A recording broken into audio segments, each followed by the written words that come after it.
CH11 बानी का सच और एक मौत इतना बोलकर उसने कॉल कट कर दी। फिर वो डेविल स्माइल करते हुए बोला, बेबी मेरे अलावा तुम्हें कोई थोड़ी सी भी तकलीफ दे, ये मुझे बिल्कुल पसंद नहीं। उधर बानी अपनी जैकेट साफ करके वॉशरूम से निकलकर कॉरिडोर से गुजर रही थी कि तभी किसी ने उसके मुंह पर हाथ रखकर उसे दीवार से लगा दिया। बानी उसका हाथ हटाकर हैरानी से बोली, तुम? फिर गुस्से में बोली, तुम यहाँ क्या कर रहे हो कबीर? कबीर बोला, मुझे तुम्हारी फिक्र हो रही थी, इसलिए मैं भी यहाँ आ गया। बानी आसपास देखते हुए बोली, कबीर तुम? फिर कबीर का हाथ पकड़कर वॉशरूम में ले गई। कबीर उसे देखते हुए बोला, ये लेडीज वॉशरूम है। बानी गुस्से में बोली, मेरे पीछे यहाँ तक आ गए तो लेडीज वॉशरूम में आना, not a big deal. Kabir बोला, अच्छा ठीक है, पहले तुम ये बताओ, तुम ठीक हो? बानी बोली, तुम्हारे सामने खड़ी हूँ तो ठीक ही हूँ ना? कबीर बानी को कंधे से पकड़ते हुए बोला, बानी तुम सच में ठीक हो? ये सुनकर बानी से कंट्रोल नहीं हुआ और उसकी आंखों में आंसू आ गए। वो भरे हुए गले से बोली, वो मेरा यूज कर रहा है, ही यूज माई बॉडी, मुझे नहीं करना ये काम, I want to go home. Kabir बोला, बानी शांत हो जाओ, तुम ऐसे कमजोर नहीं पड़ सकती, तुम भूल रही हो कि तुम एक सीक्रेट एजेंट हो, अपने इमोशंस पर कंट्रोल रखो। बानी अपने आंसू पोंछते हुए बोली, हाँ हूँ मैं एक एजेंट, पर आज से पहले किसी मिशन में कभी मेरी बॉडी यूज नहीं हुई थी, पर अब वो जब मन करे तब मेरी बॉडी से खेलता है।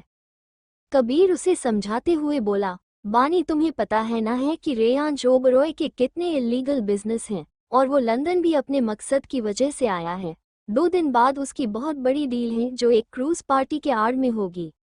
बानी सीरियस फेस के साथ बोली, यस, और मुझे उसे रोकना है। कबीर बोला, बानी प्लान में थोड़ा चेंज है। फिर वो बानी को कुछ बोला, जिसे सुनकर बानी हैरानी से कबीर को देखने लगी। बानी हकलाते हुए बोली, मैं कैसे? कबीर स्ट्रिक्ट आवाज में बोला, इट्स माई ऑर्डर एजेंट बानी। बानी बोली, यस चीफ। कबीर उसको समझाते हुए आगे बोला, बानी यहाँ तक पहुँचने के लिए तुमने बहुत कुछ किया है, तुम्हें पता है ना? तभी वॉशरूम का गेट नॉक हुआ और बाहर से रेयांश बोला, बानी तुम अंदर हो? रेयांश की आवाज सुनकर बानी और कबीर ने एक दूसरे को देखा। फिर बानी घबराते हुए बोली, अब क्या करें? कबीर बोला, बानी रिलैक्स, तुम बाहर जाओ। कबीर की बात पर बानी ने हाँ में सर हिलाया और गहरी सांस लेकर गेट खोलकर बाहर आ गई। रेयांश बानी को ऊपर से नीचे तक देखते हुए कोल्ड वॉइस में बोला, क्या कर रही थी इतनी देर से अंदर? बानी उसकी ऐसी आवाज सुनकर घबरा गई, फिर खुद को कंट्रोल करके रेयांश को देखने लगी जो उसे ही गुस्से से घूर रहा था, जैसे उसे उसके बारे में सब पता हो। बानी रेयांश को अचानक वहां देखकर घबरा गई, उससे कुछ बोला ही नहीं जा रहा था। तभी रेयांश उसका चेहरा अपने हाथों में लेकर बोला, तुम्हारी आंखें क्यों लाल हैं? फिर वो कुछ सोचने के बाद बोला, तुम रो रही थी? बानी रेयांश का हाथ हटाते हुए बोली, रोने का रीजन तुमने ही दिया है। उसको बानी का हाथ हटाना बिल्कुल पसंद नहीं आया। वो बानी के चेहरे को कसकर दोनों हाथों से पकड़कर खतरनाक लहजे में बोला, आज मेरा हाथ हटाने की गलती की है, अगली बार सोचना भी मत। मैं जब चाहूँ जहाँ चाहूँ तुम्हें टच कर सकता हूँ। एंड वन मोर थिंग, तुम खुद के ऊपर से मेरी कोई निशानी नहीं हटा सकती, गॉट इट? बानी ने जल्दी से हाँ में सर हिला दिया। उसे सच में रेयांश की ऐसी साइको वाली बातों से डर लगता था। वो धीरे से बोली, मैं फेस वॉश करके आती हूँ। उसकी बात सुनकर रेयांश ने उसको छोड़ दिया। बानी जल्दी से अंदर गई, फिर धीरे से बोली, मेरी मम्मा और सोमांश। कबीर बोला, डोंट वरी, वो दोनों रेयांश के गार्ड से दूर हैं।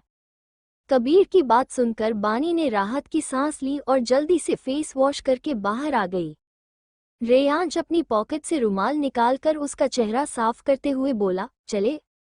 बानी ने भी हाँ में सर हिला दिया। फिर दोनों वापस आकर अपनी चेयर्स पर बैठ गए। दोनों ने खाना खाया, फिर बाहर निकल गए। कार के पास पहुंचकर बानी थकी हुई आवाज में बोली, मुझे घर जाना है, मैं थक गई हूँ। उसकी बात सुनकर रेयांश ने उसके चेहरे को देखा, फिर उसके पास आकर उसकी जैकेट निकाली। बानी हैरानी से उसी को देख रही थी। रेयांश जैकेट को कार में डालते हुए बोला, जैकेट खराब हो गई है बेबी। फिर वो बानी के सामने आकर बोला, चलो कार में बैठो। इतना बोलकर रेयांश मुड़ने वाला था कि तभी बानी ने उसकी कॉलर पकड़कर उसके होठों पर किस कर लिया। रेयांश हैरानी से बानी को देख रहा था क्योंकि ये अनएक्सपेक्टेड था। फिर कुछ देर बाद वो भी बानी को डीपली किस करने लगा। तभी बानी ने उसकी पीठ के पीछे कुछ इशारा किया और उसका इशारा समझकर थोड़ी दूरी पर खड़ा कबीर वहां से जल्दी से बाहर निकल गया। बानी ने भी उस किस को फील कर अपनी आंखें बंद कर ली। उन दोनों को किस करते देख आसपास लोग तालियां बजाने लगे, जिसे सुनकर बानी ने अपनी आंखें खोली और रेयांश को पुश कर दिया, पर उसको कोई फर्क नहीं पड़ा। करीब 20 मिनट्स बाद उसने बानी के लिप्स को फ्री किया। बानी ने अपने आसपास देखा तो कई लोग उन्हें ही देख रहे थे। ये देखकर बानी के गाल लाल हो गए। तभी रेयांश उसके कान में बोला, तुम मेरे अंदर के हैवान को जगा रही हो बानी, इसके अंजाम में दर्द तुम्हें ही होगा। वैसे यू आर वेरी टेस्टी। उसकी बात सुनकर बानी के गाल और लाल हो गए। वो जल्दी से रेयांश को पुश करके कार में बैठ गई। रेयांश भी अपने लिप्स को लिक करते हुए कार में बैठ गया। कार में दोनों के बीच कोई बात नहीं हुई और विला पहुंचने तक बानी रेयांश के कंधे पर सर रखकर सो चुकी थी।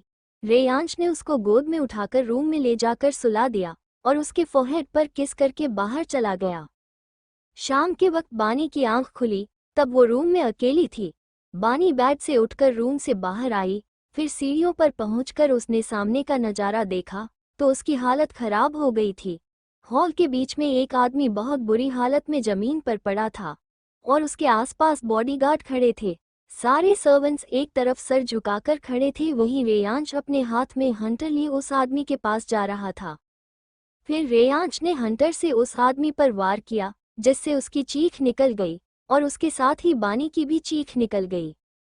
उसकी चीख सुनकर सब उसकी तरफ देखने लगे। सबकी हालत खराब हो गई थी, क्योंकि आज तक अगर रेयांश के टॉर्चर के बीच में किसी की थोड़ी सी भी आवाज निकलती थी तो वो शख्स वहीं मर जाता था।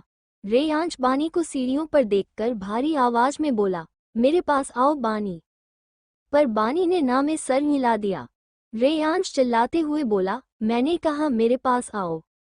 उसकी आवाज वो सुनकर डर गई और धीरे धीरे उसके पास आई।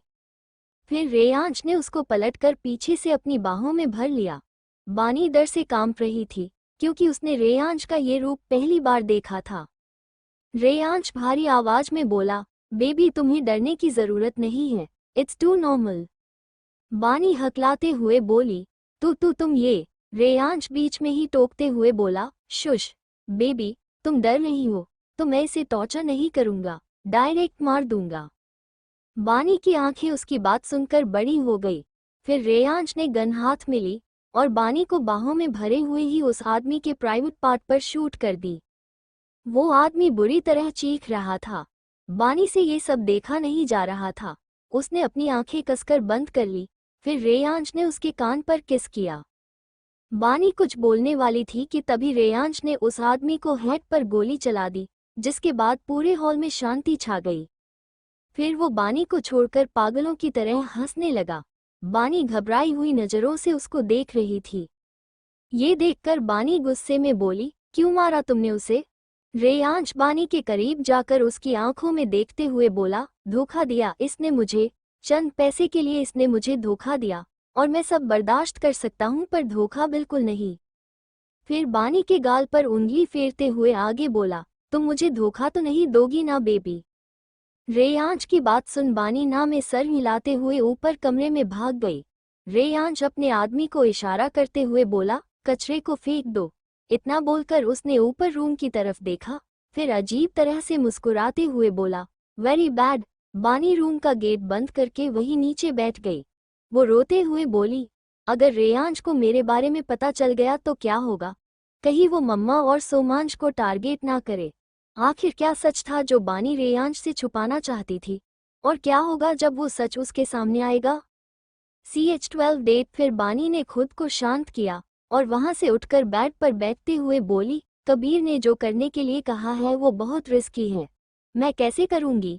उस डील को रोकना अलग बात थी, और ये मुझे मिशन के लिए हाँ नहीं करना चाहिए था। बहुत बुरी तरह फंस गई हूं मैं। अगर कबीर की बात नहीं मानी तो रेयांश की कैद में हमेशा के लिए बंद हो जाऊंगी, और कबीर की बात मान ली तो मैं। इतना बोलकर बानी चुप हो गई। रेयांश इस वक्त बेसमेंट में था और अपने आईपैड में एक गेम खेल रहा था। इस वक्त उसके चेहरे पर कोई भाव नहीं थे। थोड़ी देर में शेरा वहां आकर बोला, बॉस अब क्या करना है? रेयांश डेविल स्माइल करते हुए बोला, जीतता वही है जिसके पास क्वीन होती है, और जीतता हमेशा रेयांश ही है। दैट्स मीन्स क्वीन मेरे पास है, अब बस इंतजार करना है। Now you can go. Reyansh के बोलते ही शेरा वहां से चला गया। थोड़ी देर बाद रेयांश बेसमेंट से बाहर निकलकर स्टडी रूम में आ गया। फिर चेयर पर बैठकर टेबल पर रखा माउथ ऑर्गन बजाने लगा। वो एक बेहद खतरनाक धुन बजा रहा था। बानी जो किचन में पानी लेने आई थी, वो ये धुन सुनकर रुक गई। बानी ने एक नज़र सारे सर्वेंट्स को देखा जो अपने काम में लगे थे, मानो उन्हें कुछ सुनाई ही ना दे रहा हो। बानी धुन की आवाज को फॉलो करते हुए स्टडी रूम तक पहुंच गई। उसने गेट खोलकर अंदर देखा तो रेयांश चेयर पर आंखें बंद किए माउथ ऑर्गन बजा रहा था। बानी मन में बोली, अपने जैसी खतरनाक धुन बजा रहा है ये। वो पलटकर जाने वाली थी कि तभी रेयांश बोला, बेबी कहाँ जा रही हो? ये सुनकर बानी ने पलटकर उसको देखा तो रेयांश फिर से बोला, कम बेबी। बानी ने धीरे धीरे अपने कदम रेयांश की तरफ बढ़ा दिए। बानी उससे कुछ दूरी पर रुक गई। ये देखकर रेयांश ने उसका हाथ पकड़कर उसे अपनी तरफ खींच लिया, जिससे बानी सीधे उसकी गोद में जा गिरी। रेयांश बानी के बाल को उसके कान के पीछे करते हुए बोला, बेबी आज जो तुमने देखा था वो तुम्हें हमेशा याद रखना है। बानी बोली, तुमने जिस तरीके से उसे मारा है मैं वो कभी भूल भी नहीं सकती। रेयांश डेविल स्माइल करते हुए बानी के कान में बोला, गुड बेबी, अच्छी बात है कि तुम्हें याद रहेगा। अगर नहीं भी रहता तो मैं तो हूं ही याद दिलाने के लिए। ये बोलकर उसने बानी के बालों को हटाकर गले पर किस कर लिया। बानी जल्दी से रेयांश की गोद से उठी और वहां से जाने लगी। तभी रेयांश सर्द लहजे में बोला, एक और बात हमेशा याद रखना, मुझे धोखे से सख्त नफरत है, तो धोखा देने के बारे में सोचना भी मत, वरना अंजाम क्या होगा वो मुझे भी नहीं पता। उसकी बात सुनकर बानी ने पलटकर उसको देखा, फिर वहां से भाग गई। रात के वक्त दोनों ने अपना अपना डिनर किया। फिर बानी ने रूम में जाकर सीधे स्लीपिंग पिल्स ले ली, क्योंकि वो नहीं चाहती थी कि रेयांश उसके साथ कुछ करे। थोड़ी देर बाद रेयांश रूम में आया और बानी को सोते हुए देखा। फिर रेयांश ने एक नज़र बानी के साइड टेबल को देखा और अजीब तरह से मुस्कुराने लगा। फिर वो भी बानी को अपनी बाहों में भरकर सो गया। नेक्स्ट डे बानी की आंख खुली तो उसकी नज़र सीधे वॉल क्लॉक पर गई, जिसमें 12 बज रहे थे। बानी जल्दी से उठते हुए बोली, शिट, पिल्स की वजह से इतनी देर तक सोती रही। आई होप वो राक्षस बाहर गया होगा, तभी मैं शांति से रह पाऊंगी। वैसे भी कल रात तक सब खत्म हो जाएगा। इधर एक 2 BHK अपार्टमेंट में कबीर अपने लैपटॉप पर कुछ काम कर रहा था। सामने से एक लड़का कॉफी लाते हुए बोला, तुमने बानी को सब बता दिया है ना, फिर क्यों इतनी टेंशन में हो? कबीर लैपटॉप से बिना नजरें हटाए हुए बोला, विनीत बानी के लिए ये सब पहली बार होगा। विनीत भी एक सीक्रेट एजेंट था जिसने पिछले 5 सालों में बहुत से मिशंस पूरे किए थे और अभी वो कबीर के साथ काम कर रहा था। कबीर की बात सुनकर विनीत बोला, पहली बार होगा, पर वो बहुत स्ट्रॉन्ग है, वो कर लेगी, और सबका कभी ना कभी पहली बार तो होता ही है। कबीर विनीत को देखकर बोला, पर बानी का सामना रेयांश ओबरॉय से हुआ है, जिसके सामने आज तक कोई नहीं टिक पाया। मुझे बानी के लिए डर लग रहा है। विनीत बोला, वैसे ये बात तो है, आज तक हमने कई एजेंट्स रेयांश की दुनिया में भेजे हैं, पर सबकी दर्दनाक मौत हुई है, और ऐसा भी नहीं है कि हमने लड़की पहली बार भेजी है, बानी तो तीसरी लड़की है। कबीर गहरी सांस लेकर बोला, पता नहीं, जो भी हो, कल रात ये मिशन खत्म हो जाएगा। कबीर की बात पर विनीत ने अपना सर हिला दिया। इधर रेयांश अपनी लंदन वाली ब्रांच के ऑफिस में था और ग्लास विंडो के पास खड़ा होकर सिगरेट के कश ले रहा था। फिर वो डेविल स्माइल करते हुए बोला, कल की रात बहुत यादगार होगी। इतना बोलकर वो अपनी चेयर पर बैठ गया। तभी शेरा केबिन में आया। रेयांश ने एक नज़र शेरा को देखा, फिर चेयर से सर टिकाकर उसने अपनी आंखें बंद कर ली। शेरा अपना सर झुकाकर बोला, बॉस कल क्रूज पार्टी में बेसमेंट में मिस्टर जैक्सन के साथ मीटिंग होगी, पेपर्स भी वही साइन होंगे। रेयांश आंखें बंद किए हुए बोला, आज रात एक डेट अरेंज करो, बानी के लिए ड्रेस भिजवा दो और डेट प्लेस का एड्रेस भी भेज दो। एड्रेस मेरे आईपैड में है। इतना बोलकर रेयांश चुप हो गया और शेरा उसका आईपैड लेकर केबिन से बाहर चला गया। रेयांश वैसे ही आंखें बंद किए बैठा रहा। इधर विला में बानी खाना खाकर रूम में बैठी थी। वो कुछ सोच रही थी कि तभी डोर नॉक हुआ। बानी अपनी सोच से बाहर आई और गेट खोलकर देखा तो वो हैरान हो गई। बानी ने जब डोर ओपन किया तो गेट के सामने एक मेड खड़ी थी और उसके हाथ में कुछ सामान भी था। वो बोली, मैम, सर ने आपके लिए ड्रेस भिजवाई है और कहा है कि आज शाम को आपको रेडी रहना है। आज आपकी डेट है। शाम को ड्राइवर आपको उस एड्रेस पर छोड़ देगा। इतना बोलने के बाद मेड बानी को ड्रेस देकर चली गई। बानी ने गुस्से में गेट बंद किया, फिर उस बॉक्स को खोलकर देखा तो उसमें एक रेड कलर का वन पीस था जो ऑफ शोल्डर था। बानी ने एक नज़र उस ड्रेस को देखकर उसे बेड पर रख दिया। बानी इधर उधर घूमते हुए बोली, यहाँ मेरा पहले से ही दिमाग खराब है और अब ये डेट, हर चीज़ में अपनी मर्जी, मतलब एक बार मुझसे पूछ भी नहीं सकता था। जिसके साथ डेट पर जाना है उससे ही नहीं पूछा। वैसे सही भी है, वो क्यों पूछेगा, आखिर वो ग्रेट माफिया रेयांश ओबरॉय है। फिर ड्रेस को देखकर आगे बोली, जाना तो पड़ेगा। शाम के वक्त ड्राइवर ने बानी को एड्रेस पर छोड़ दिया। वो एक बीच साइड थी जहां डेट प्लान की गई थी। वहां चारों तरफ येलो लाइट्स थी। एक टेबल के दोनों तरफ चेयर लगी थी और वहां की रेड थीम पूरी तरह से कपल वाली फील दे रही थी। रेयांश की नज़र जैसे ही बानी पर गई, वो एकटक उसे देखने लगी। उसने वही रेड ड्रेस पहनी थी। उसके बाल खुले हुए थे जिन्हें कर्ल किया गया था। होठों पर रेड लिपस्टिक लगाई थी और हल्का सा मेकअप किया था। बानी चारों तरफ देख रही थी। फिर उसकी नज़र रेयांश पर गई तो कुछ पल के लिए वो भी उसको देखती रह गई। उसने ब्लैक सूट पहना था जिसके अंदर वाइट शर्ट पहन रखी थी, जेल से बाल सेट किए थे और हाथ में महंगी वॉच पहनी थी। बानी ने कुछ पल उसको देखने के बाद अपनी नजरें फेर ली। ये देखकर रेयांश उसके पास आकर उसके कान में बोला, लुकिंग सो हॉट बेबी। इतना बोलकर वो पीछे हट गया। फिर बानी का हाथ पकड़कर उसे टेबल के पास ले आया और चेयर पर बैठा दिया। बानी चारों तरफ देखते हुए बोली, ये सब किस लिए? रेयांश बोला, फॉर योर बेबी, मुझे तुम्हें स्पेशल फील करवाना था। बानी उसकी आंखों में देखते हुए बोली, इट मीन्स मैं स्पेशल हूँ। रेयांश तिरछी मुस्कान के साथ बोला, बेबी तुम खुद समझदार हो, समझ जाओ। इतना बोलकर उसने बानी का हाथ पकड़ लिया। फिर उसने बानी को एक रिंग पहना दी और उसके हाथ को किस कर लिया। बानी ने उस रिंग को देखा। वो एक प्योर डायमंड की रिंग थी जिस पर आरबी का डिजाइन बना था, जो ध्यान से देखने पर पता चल रहा था। बानी ने एक बार रेयांश को देखा, फिर चारों तरफ देखने लगी। वहां चारों तरफ बॉडीगार्ड्स थे जिन्होंने अपना मुंह दूसरी तरफ कर रखा था। फिर रेयांश ने उसको अपने हाथों से खाना खिलाया। बानी भी रेयांश को अपने हाथ से खिला रही थी। खाने के बाद रेयांश ने वाइन का ग्लास उठाकर एक सीप ली। फिर बानी ने जैसे ही वाइन का ग्लास उठाया तो रेयांश उसका हाथ पकड़ते हुए बोला, तुमसे ड्रिंक हैंडल नहीं होगी। बानी बोली, ऐसा नहीं है, वो तो उस दिन किसी ने ड्रिंक में कुछ मिला दिया था। रेयांश बोला, बेबी आई नो, बट तुम ये हैंडल नहीं कर पाओगी, तुम बस 19 साल की हो। उसकी बात सुनकर बानी ने ग्लास वापस टेबल पर रख दी। फिर चेयर से उठकर अपनी हील्स उतार दी और नंगे पांव रेत पर चलने लगी। बानी को यहाँ बहुत सुकून मिल रहा था। उसके बाल हवा में उड़ रहे थे। वही रेयांश वाइन पीते हुए बानी को ही देख रहा था। बानी वही रेत पर नीचे बैठ गई। लहरें उसके पैरों को छू रही थी और वो शांति से सामने देख रही थी। तभी उसको अपने बगल में किसी की प्रेजेंस फील हुई। उसने सर घुमाकर देखा तो वहां रेयांश बैठा था।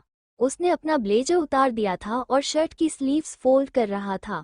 बानी रेयांश को देखकर फिर से सामने देखने लगी। फिर बानी धीरे से बोली, कितनी शांति है ना यहाँ। रेयांश सामने देखते हुए बोला, पर इन लहरों में काफी शोर है। बानी बोली, तुम्हें तो शोर ही सुनाई देगा, खून खराबा जो पसंद है। इन लहरों में शोर नहीं, एक धुन है जो दिल को सुकून देती है। रेयांश बोला, पर मेरे पास दिल नहीं है जो इस धुन को सुन सके। उसकी बात सुनकर बानी ने उसको देखा, फिर सामने देखते हुए बोली, तुम जी रही हो मतलब दिल तो है, लेकिन तुमने उसे महसूस करना छोड़ दिया है। इस बार रेयांश कुछ नहीं बोला।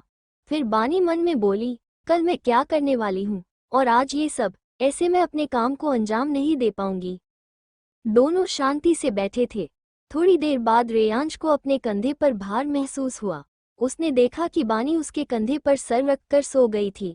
रेयांश ने उसको एक नज़र देखा, फिर सामने देखते हुए बिना किसी भाव के बोला, आज की ही रात है जो इतनी शांत है, शायद आने वाले तूफान का आगाज है। अब कौन सा नया तूफान आने वाला था बानी की जिंदगी में, और क्या है बानी की असलियत? सवालों पर से पर्दा हटाने के लिए पढ़िए इसका अगला भाग। CH13 end of Reyansh. अगले दिन बानी की आंख खुली तो रूम में अकेले थी। वो उठकर बैठते हुए बोली, मैं यहाँ कैसे? तभी वॉशरूम का गेट खुला और रेयांश बाहर आया। इस वक्त उसने सिर्फ एक टॉवल लपेट रखा था। बानी की नज़र कुछ पल रेयांश पर थम गई, लेकिन फिर वो अपनी नज़रें फेर कर लेट गई। रेयांश बानी के पास आते हुए बोला, वर्स्ट मॉर्निंग बेबी। उसकी बात सुनकर बानी रेयांश को देखने लगी। फिर उसे अपनी कही हुई बात याद आई। वो कड़वाहट से मुस्कुराते हुए बोली, वर्स्ट मॉर्निंग। इतना बोलकर वो बेड से उठ गई और वॉशरूम की तरफ जाने लगी। तभी रेयांश ने उसका हाथ पकड़कर अपनी तरफ खींच लिया। बानी को उसके एक्शन का बिल्कुल अंदाजा नहीं था, इसलिए वो झटके से रेयांश के सीने से लग गई और रेयांश उसको लेकर बेड पर गिर गया। इस वक्त बानी रेयांश के ऊपर थी। वो चिल्लाते हुए बोली, ये क्या हरकत है? तभी रेयांश उसको पलटकर खुद उसके ऊपर आ गया। वो बानी के गाल को एक हाथ से पकड़ते हुए बोला, आवाज नीचे, तुम्हारी इतनी औकात नहीं कि तुम मेरे सामने अपनी आवाज ऊंची करो। इतना बोलकर उसने बानी के गालों को छोड़ दिया। रेयांश की पकड़ काफी टाइट थी, इसलिए बानी की आंखें नम हो गई थी। फिर रेयांश उसकी गर्दन में अपना चेहरा छुपाकर लंबी सांसें लेने लगा। रेयांश ने इस वक्त सिर्फ टॉवल पहनी थी, जिसकी वजह से बानी बहुत अनकंफर्टेबल हो रही थी। फिर वो उसके कान में बोला, तुम्हारी खुशबू मुझे पागल करती है बेबी। यू नो व्हाट, तुम मेरी सबसे प्रेशियस चीज हो, जो हमेशा मेरे पास रहेगी। I never let you go. Reyansh की बात सुनकर बानी ने अपने हाथों की मुठियां कस ली। फिर रेयांश ने अपना चेहरा बानी के चेहरा के सामने किया। उन दोनों की नाक एक दूसरे टच हो रही थी। बानी उसकी आंखों में देखते हुए बोली, मैं कोई चीज नहीं हूं।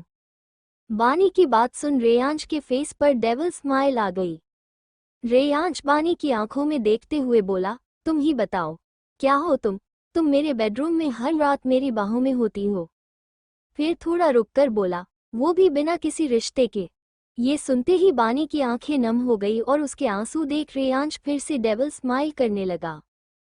फिर रेयांश बानी के आंसू अपनी उंगली पर लेते हुए बोला, उफ तुम्हारे आंसू, तुम्हें पता है मुझे तुम्हारे आंसू बहुत पसंद हैं। मैं चाहता हूँ कि तुम रो, पर सिर्फ मेरी वजह से। इतना बोलकर रेयांश ने उसकी आंखों पर किस किया, फिर उसके ऊपर से उठकर बिना उसे देखे क्लोजेट रूम में चला गया। बानी वैसे ही बेड पर लेटी रही। उसकी आंखों में आंसू नहीं थे, अगर कुछ था तो सिर्फ नफरत। उसने एक नज़र क्लोजेट रूम की ओर देखा, फिर वॉशरूम में चली गई। बानी शॉवर ऑन करके उसके नीचे खड़ी हो गई। शॉवर का ठंडा पानी उसके ऊपर गिर रहा था, पर आज उसके अंदर एक आग थी जो शांत नहीं हो रही थी।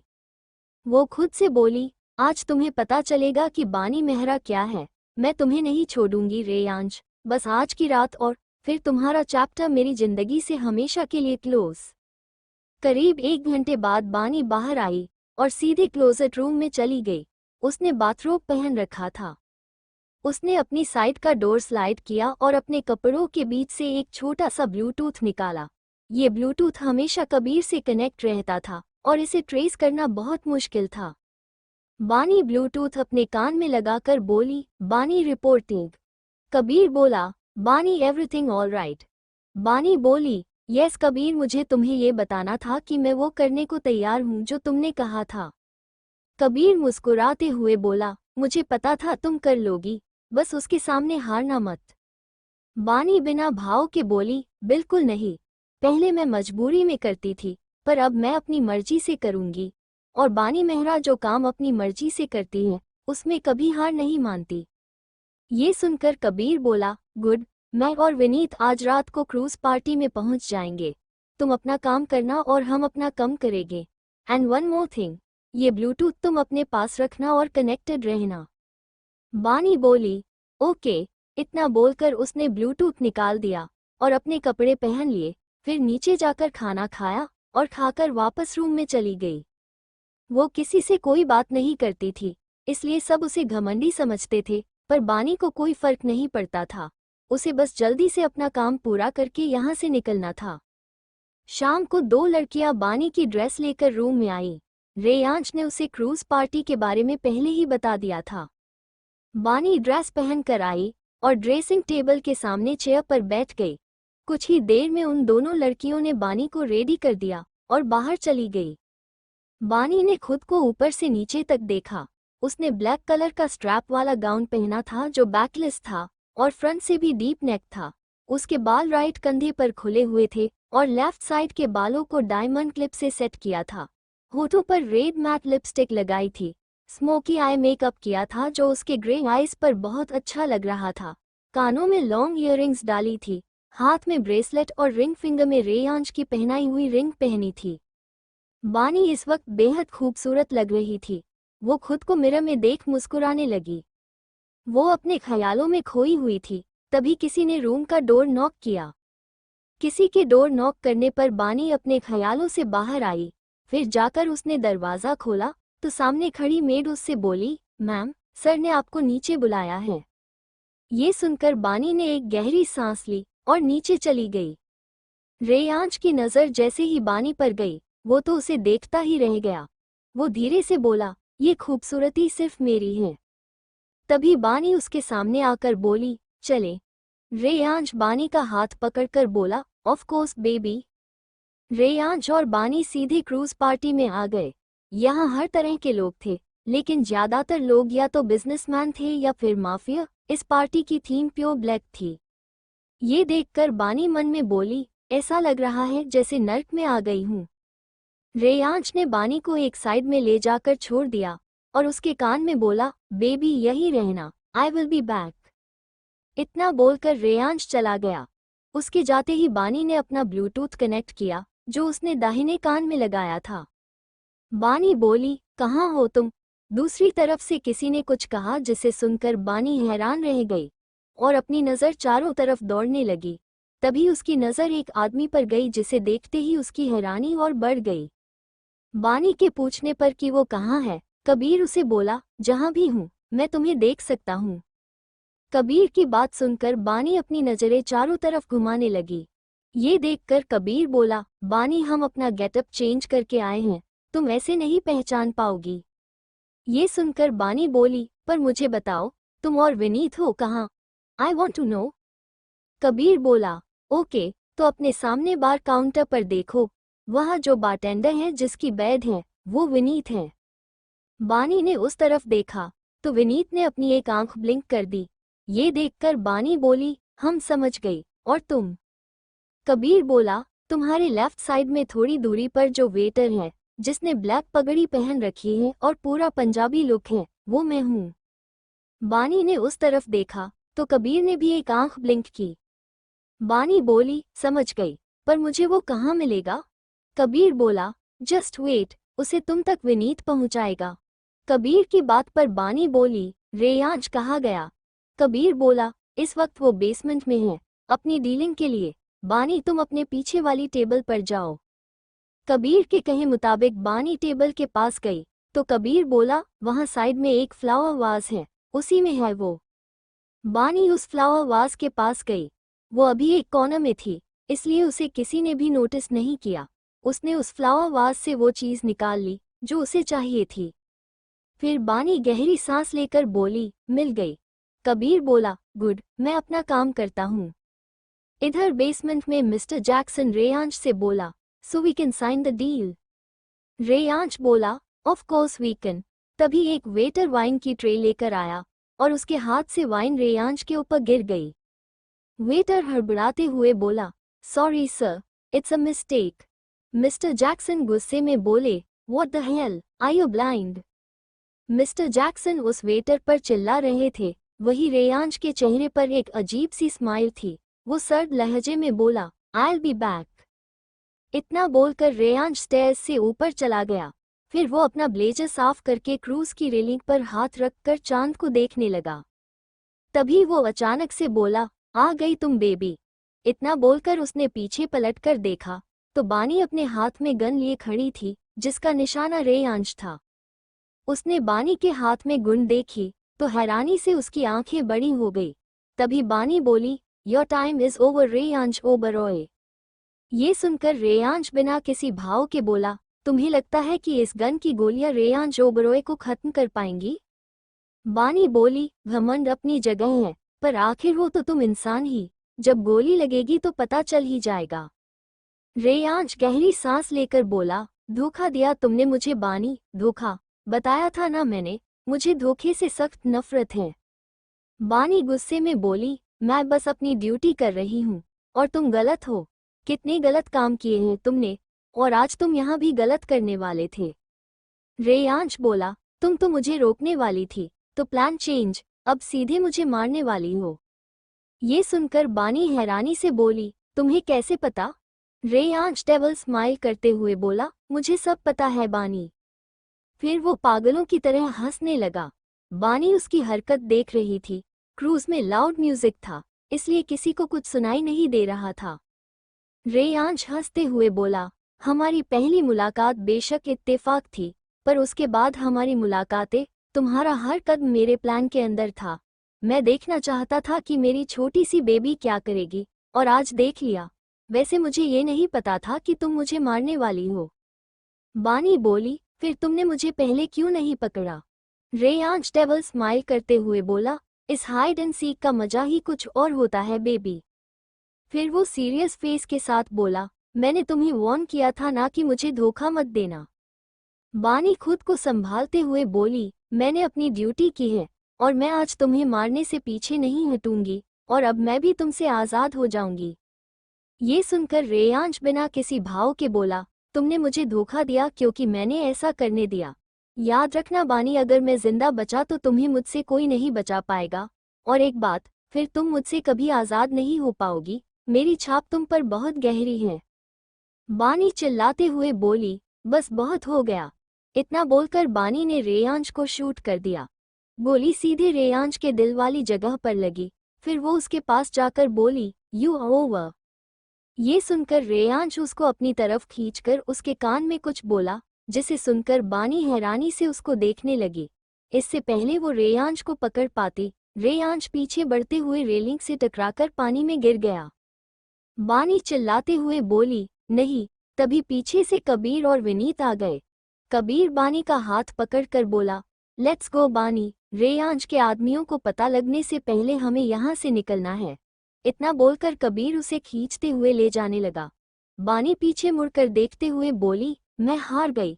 क्या हुआ आखिर रेयांश का? क्या इनकी ये कहानी यही खत्म हो गई या होने को है कोई नई शुरुआत? CH14 new beginning. 2 साल बाद रात के करीब 12 बजे मुंबई। एक लड़की जिसने ब्लैक हुडी और ब्लैक जीन्स पहन रखी थी और मास्क लगा रखा था, सिर्फ उसकी आंखें दिख रही थी जो ग्रे थी। वो एक स्लम एरिया में घूम रही थी। घूमते घूमते वो एक जगह आकर रुक जाती है। सामने एक झोपड़ी सा घर बना हुआ था जो बहुत पुराना था। वो लड़की उस घर को देखकर मुस्कुराती है। वो लड़की धीरे धीरे दबे पांव उस घर के दरवाजे के पास जाती है। वहां का दरवाजा खुला हुआ था। वो लड़की अपनी गन निकालती है और एक झटके से दरवाजा खोलकर अंदर चली जाती है। अंदर 4 लोग बैठे थे। वहां बीच में एक टेबल थी जिस पर एक बैग रखा था। वो चारों आदमी हैरानी से उस लड़की को देखने लगते हैं। एक आदमी गुस्से में बोला, कौन है तू? वो लड़की मुस्कुराते हुए बोली, ये बताने का टाइम नहीं है मेरे पास। बोलकर वो लड़की उस आदमी के घुटने पर शूट कर देती है। वो आदमी वहीं गिर जाता है। वो लड़की जल्दी से दूसरे आदमी की गर्दन पर वार करती है, जिससे वो वहीं बेहोश हो जाता है। इससे पहले बाकी के 2 आदमी कुछ करते, वो लड़की उन दोनों के हाथ पर गोली मारती है। फिर जल्दी से वो टेबल पे रखा बैग उठाकर वहां से भाग जाती है। वो स्लम एरिया से बाहर आकर अपनी बाइक पर बैठती है और उस बैग को अपने आगे रखकर वहां से निकल जाती है। करीब आधे घंटे बाद वो लड़की एक घर के आगे आकर रुकती है जो एक कॉटेज था। वो लड़की बाइक पार्क करके बैग लेकर सीधा अंदर जाती है। अंदर हॉल में 2 लोग बैठे थे। वो लड़की बैग टेबल पर रखकर बोली, मैंने कहा था ना, मैं कर लूंगी। एक लड़का बोला, मान गए। Girl in black. लड़की बोली, शट अप विनीत, बोलकर वो अपना मास्क उतार देती है। विनीत चिढ़ते हुए बोला, ये तुम मुझे बार बार शट अप क्यों बोलती हो बानी? बानी चिढ़ते हुए बोली, क्योंकि तुम बकवास करते हो। कबीर बैग चेक कर लो। कबीर जो शांत बैठा था वो अब बोला, जरूरत नहीं है, तुम पर सबसे ज्यादा विश्वास है बानी। कबीर की बात पर बानी कुछ नहीं बोलती। बानी वही सोफे पर बैठ जाती है। कबीर विनीत से बोली, ओए कॉफी लेकर आ। विनीत बोला, ला रहा हूँ। बानी जी के लिए कॉफी। विनीत के बोलते ही बानी उसे घूरने लगती है। विनीत उठकर बानी को चिढ़ाते हुए किचन में चला जाता है। कबीर बानी को देखते हुए बोला, आई यू फाइन बानी? बानी बिना कबीर को देखे बोली, ऑफ कोर्स, मुझे क्या होगा? कबीर बोला, आज उसे 2 साल हो गए हैं बानी। ये सुनते ही बानी अपनी हाथों की मुठियां बना लेती है। कबीर आगे बोला, उस इंसिडेंट के बाद तुम बदल गई हो बानी। उस रात उसने तुमसे क्या कहा था, ये तुमने आज तक नहीं बताया। पिछले साल इस दिन तुम हम सबसे दूर थी। बानी बीच में ही बोली, आज तो नहीं हुई ना। वो मेरी लाइफ का सबसे बुरा चैप्टर था जो क्लोज हो गया और कभी वापस लौट कर नहीं आएगा। कबीर कुछ बोलता उससे पहले ही विनीत कॉफी ले आता है। विनीत बोला, बात मेरे सामने भी हो सकती है, और वैसे भी मुझे पता है कि क्या बात हो रही थी। बानी बोली, पता है ना, तो चुप रहो, क्योंकि मुझे बात नहीं करनी, बोलकर बानी कॉफी पीने लगती है। कबीर बानी को देखते हुए मन में बोला, क्या हुआ था पता नहीं है, पर जो भी था उसने बानी को बदल दिया। काश मैंने बानी को उस मिशन पर भेजा ही नहीं होता। बानी उठते हुए बोली, मैं जा रही हूँ। बोलकर बानी जाने लगती है। तभी कबीर बोला, ओबरॉय इंडस्ट्रीज को इस साल भी बिजनेसमैन ऑफ द ईयर का अवार्ड मिला है। कबीर की बात सुनते ही बानी उसकी तरफ पलटती है। विनीत बोला, पता नहीं उसका भाई आर्यन ओबरॉय कहाँ से आ गया। बानी बोली, अपनी माँ के पेट से आया। विनीत चिढ़ते हुए बोला, हाँ तो मैंने कब बोला धरती फाड़ के आया। बानी बोली, आ भी नहीं सकता, पागल इंसान कैसी अलॉजिकल बातें करता है। विनीत बोला, हाँ, सारा लॉजिक तो तुम्हारे दिमाग में है। बानी अपने बाल पीछे करते हुए बोली, या दैट्स ट्रू, लॉजिक तो है मेरे दिमाग में, I am intelligent you know. Vineet चिढ़ते हुए बोला, हाँ रहने दो, लॉजिक वाली बिल्ली। बानी विनीत को घूरते हुए बोली, क्या कहा तुमने? विनीत मजाक उड़ाते हुए बोला, कानपुर में हड़ताल है क्या?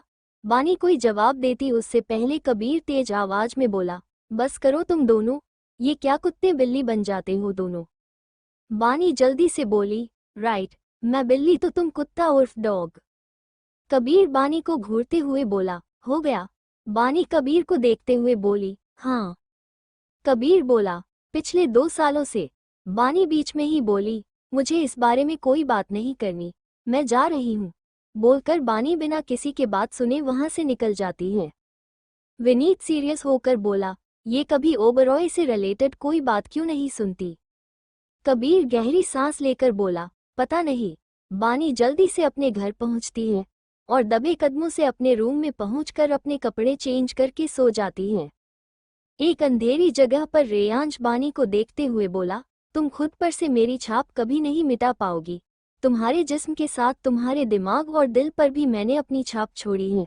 बोलकर रेयांश पागलों की तरह हंसने लगता है। फिर रुककर डेविल स्माइल करते हुए बोला, दुआ करना कि मैं मर जाऊं, क्योंकि अगर बच गया तो तुम्हें नहीं छोड़ूंगा बेबी। इसी के साथ रेयांश पानी में गिर जाता है। बानी चिल्लाते हुए, आ।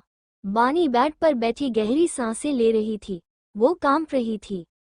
बानी खुद से बोली, रिलैक्स बानी, वो नहीं है और ना ही वापस आएगा। हाँ नहीं आएगा, वो मर चुका है।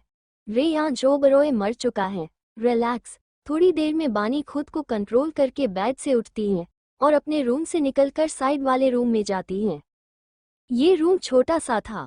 बानी लाइट्स ऑन करती है और सामने देखने लगती है। उस रूम में हर तरफ ओबरॉय इंडस्ट्रीज से रिलेटेड खबरें थीं। बानी टेबल पे रखा न्यूज़पेपर उठाती है जिसपे अवार्ड फंक्शन की फोटो थी। उसमें आर्यन ओबरॉय अवार्ड ले रहा था। बानी वो फोटो कट करती है और सामने दीवार पर लगा देती है। बानी उस फोटो को घूरते हुए बोली, आर्यन ओबरॉय जो हमेशा अपने स्कैंडल्स के लिए जाना जाता था, वो अचानक ओबरॉय इंडस्ट्रीज संभालने लगा। बाकी की फैमिली कभी सामने नहीं आई। पहले मेरा मिशन सिर्फ तुम्हारी लंदन वाली डील रोकना था, लेकिन मुझे तुम्हें मारना पड़ा और अब मैं तुम्हारा ये बिजनेस खत्म करना चाहती हूँ। फिर चारों तरफ देखकर बोली, ऐसा क्यों लगता है कि कुछ गड़बड़ है? जैसा दिख रहा वैसा है नहीं। 2 सालों से ये सब कर रही हूँ, फिर भी कुछ हाथ नहीं लगता, लेकिन मैं हार नहीं मानूंगी, बिल्कुल नहीं। बोलकर बानी उस रूम से बाहर जाकर उसके गेट पर ताला लगा दिया और उस रूम से बाहर चली गई। बानी नहाकर ड्रेसिंग टेबल के सामने खड़ी होकर अपने बाल सुखाती है। बानी ने blue jeans, white crop top, उसके ऊपर ब्लू डेनिम जैकेट पहना था। बानी अपने बालों का पोनीटेल बनाती है और आंखों में काजल लगाकर फिर शूज पहनकर नीचे जाती है। नीचे अपनी मम्मा और सोमांश को देखकर बानी के चेहरे पर स्माइल आ जाती है। बानी नीचे जाकर खाने के लिए चेयर पर बैठ जाती है। बानी मुस्कुराते हुए बोली, गुड मॉर्निंग मम्मा एंड बंदर। प्रिया बोली, गुड मॉर्निंग बानी। सोमांश बानी को देखते हुए बोला, वर्स्ट मॉर्निंग बंदर की बहन। ये सुनते ही बानी की मुस्कुराहट गायब हो जाती है। उसे रेयांश का मॉर्निंग विश याद आ जाता है। बानी सोमांश को घूरते हुए बोली, अगली बार अगर वर्स्ट मॉर्निंग कहा ना तो तेरी पॉकेट मनी बंद। सोमांश नकली हंसी हंसते हुए बोला, अरे दी मैं तो मजाक कर रहा था, आपने तो सीरियसली ले लिया। बानी सोमांश को इग्नोर करके अपनी माँ प्रिया से बोली, मम्मा मैं कैफे जा रही हूँ। प्रिया बोली, बानी खाना तो खा लो। बानी बोली, मेरा मूड नहीं है। बोलकर बानी घर से निकल गई। बानी अपनी बाइक पे बैठकर कैफे के लिए निकल गई। थोड़ी देर बाद बानी अपनी बाइक एक कैफे के आगे रोकी। वो कैफे दिखने में बहुत खूबसूरत था। उसका नाम गोल्डन स्काई कैफे था। बानी अपनी बाइक पार्क करके अंदर जाती है। बानी के अंदर जाते ही एक लड़की उसके सामने आती है। बानी बोली, क्या हुआ रिया? रिया बोली, मैम आज के इवेंट की तैयारी हो गई है, वो कपल आने वाले हैं। बानी बोली, ओके। बोलकर बानी अपने कैबिन में चली गई। ये कैफे बानी का था। पिछले 1.5 साल से बानी इस कैफे को चला रही थी। क्या रेयांश सच में खत्म हो गया है? क्या कहा था रेयांश ने बानी से पानी में गिरते वक्त? CH-15 game is on. बानी कुछ सोच रही थी कि तभी उसके केबिन का गेट खुला और नैना अंदर आई। वो बानी के सामने बैठकर बोली, कहाँ थी तू 2 दिन से? मेरा फोन नहीं उठा रही थी। बानी बोली, कुछ नहीं बस बिजी थी। नैना मुंह बनाते हुए बोली, तू तो है ही बिजी पर्सन। ये सुनकर बानी हंसते हुए बोली, बिल्कुल हूँ। अच्छा बता किस खुशी में तूने दर्शन दिए हैं? नैना चिढ़ते हुए बोली, क्या मतलब मैं सिर्फ काम से तेरे पास आती हूँ? बानी बोली, मेरे पास नहीं पर कैफे में तू हमेशा कुछ काम लेकर ही आती है। नैना बोली, हाँ क्योंकि कैफे मेरे घर से बहुत दूर है। तुझसे मिलने मैं तेरे घर आ सकती हूँ पर कैफे नहीं। बानी गहरी सांस लेकर बोली, ठीक है अब बता क्या हुआ जो तू यहाँ आए हैं? नैना एक्साइटेड होते हुए बोली, वो कल शाम को एक पार्टी है। बानी बेफिक्री से बोली, तो मैं क्या करूं? नैना बोली, अरे वो पार्टी ओबवास की तरफ से ऑर्गेनाइज की जा रही है। ये सुनते ही बानी का सारा ध्यान नैना की बात पर चला गया। नैना आगे बोली, कल वहां बड़े बड़े बिजनेसमैन आएंगे, मेरे डैड भी जाएंगे, मुझे ये पूछना था कि। बानी बीच में ही बोली, मैं भी चलूंगी। नैना हैरान होकर बोली, मैंने सही सुना ना? मतलब 2 साल बाद तो किसी पार्टी में जाने के लिए हाँ कह रही है, वो भी मेरे पूछने से पहले? चक्कर क्या है? बानी बात संभालते हुए बोली, पहली बात मुझे पता था कि तू यही पूछने वाली है कि मैं जाऊंगी या नहीं, और दूसरी बात तूने ही तो कहा बड़े बड़े बिजनेसमैन आएंगे, तो हो सकता है मेरे कैफे की नई ब्रांच के लिए इन्वेस्टर मिल जाए। अब आया समझ में? नैना सर हिलाते हुए बोली, हाँ समझ गई। अच्छा अब मैं चलती हूँ, मुझे किसी और को भी पार्टी के लिए इनवाइट करना है। बानी बोली, ओके बाय। नैना भी बाय कहकर चली गई। फिर बानी अपनी कॉफी पीते हुए बोली, 2 साल बाद पहली बार ओबरॉयज की तरफ से पार्टी ऑर्गेनाइज की जा रही है, कुछ तो होने वाला है। फिर अपने दिल पर हाथ रखकर बोली, मुझे डर क्यों लग रहा है? ऐसा क्या होने वाला है वहाँ? शाम के वक्त रिया बानी के केबिन में आकर बोली, मैम डेट की सारी अरेंजमेंट हो गई है। बानी बोली, ठीक है। वैसे वो कपल हैं कौन? रिया बोली, मैम आर्यन ओबरॉय और मिश्का ठक्कर। बानी हैरान होकर बोली, व्हाट? ये सुनकर रिया कंफ्यूजन से बोली, क्या मैम? बानी खुद पर कंट्रोल करते हुए बोली, कुछ नहीं, तुम जाओ, सब एक बार रीचेक कर लो। वो दोनों कब आएंगे? रिया बोली, मैम वो बस आते ही होंगे। बानी सर हिलाते हुए बोली, ओके, उनके आने के बाद तुम उन्हें अटेंड कर लेना, अब जाओ। रिया जाते हुए बोली, ओके मैम। फिर रिया चली गई और बानी अपनी चेयर से उठकर इधर उधर घूमते हुए बोली, मिश्का, वो आर्यन की गर्लफ्रेंड है। शिट, आई जस्ट होप वो आर्यन मुझे जानता ना हो। वैसे भी जानेगा कैसे, उसने मुझे कभी देखा तो है नहीं। पर वो शेरा, रेयांश का आदमी, अगर उसके पास मेरी कोई फोटो हुई और वो आर्यन के पास, नहीं, ऐसा नहीं होगा। फिर बानी ने खुद को शांत करके पानी पिया और बाहर आ गई, लेकिन बाहर जाने से पहले उसने अपना चेहरा एक स्कार्फ से ढक लिया। बानी उस एरिया में आई जहां आर्यन और मिश्का की डेट अरेंज की गई थी। उसने एक दीवार के पीछे से उन दोनों को देखा। आर्यन और मिश्का चेयर्स पर बैठे वाइन पी रहे थे। उन दोनों को वाइन पीते देखकर बानी को रेयांश और अपनी डेट याद आ गई कि कैसे रेयांश ने उसे वाइन पीने से रोका था। फिर बानी अपना सर झटककर अपने ख्यालों से बाहर आई और उन दोनों की एक फोटो लेकर जल्दी से वहां से निकल गई। डेट की अरेंजमेंट गार्डन एरिया में की गई थी। बानी अपनी बाइक स्टार्ट करके वहां से निकल गई और बाइक की आवाज सुनकर आर्यन पीछे मुड़ा और बानी को जाते हुए देखकर हल्का सा मुस्कुरा दिया। बानी करीब 2 घंटे बाद उसी कॉटेज में पहुंची और बाइक पार्क करके जल्दी से अंदर चली गई। अंदर कबीर लैपटॉप पर कुछ काम कर रहा था, वहीं विनीत किचन में था। बानी सोफे पर बैठते हुए बोली, मेरे लिए भी कॉफी और चिप्स लेकर आना। विनीत किचन से चिल्लाते हुए बोला, आ गई महारानी, खुद भी कभी किचन में कदम रख लिया करो। बानी बोली, वो तुम्हारा काम है, समझ गए, जल्दी से लेकर आओ, मुझे भूख लगी है। फिर कबीर से बोली, कबीर कल कुछ होने वाला है। कबीर लैपटॉप से अपनी नजरें हटाकर बानी की तरफ देखते हुए बोला, ओबरॉयज की पार्टी। बानी हैरानी से बोली, तुम्हें पता है? कबीर लैपटॉप में कुछ करते हुए बोला, बानी मैं तुम्हारा चीफ हूँ, ओबरॉयज पर हमेशा मेरी नजर रहती है।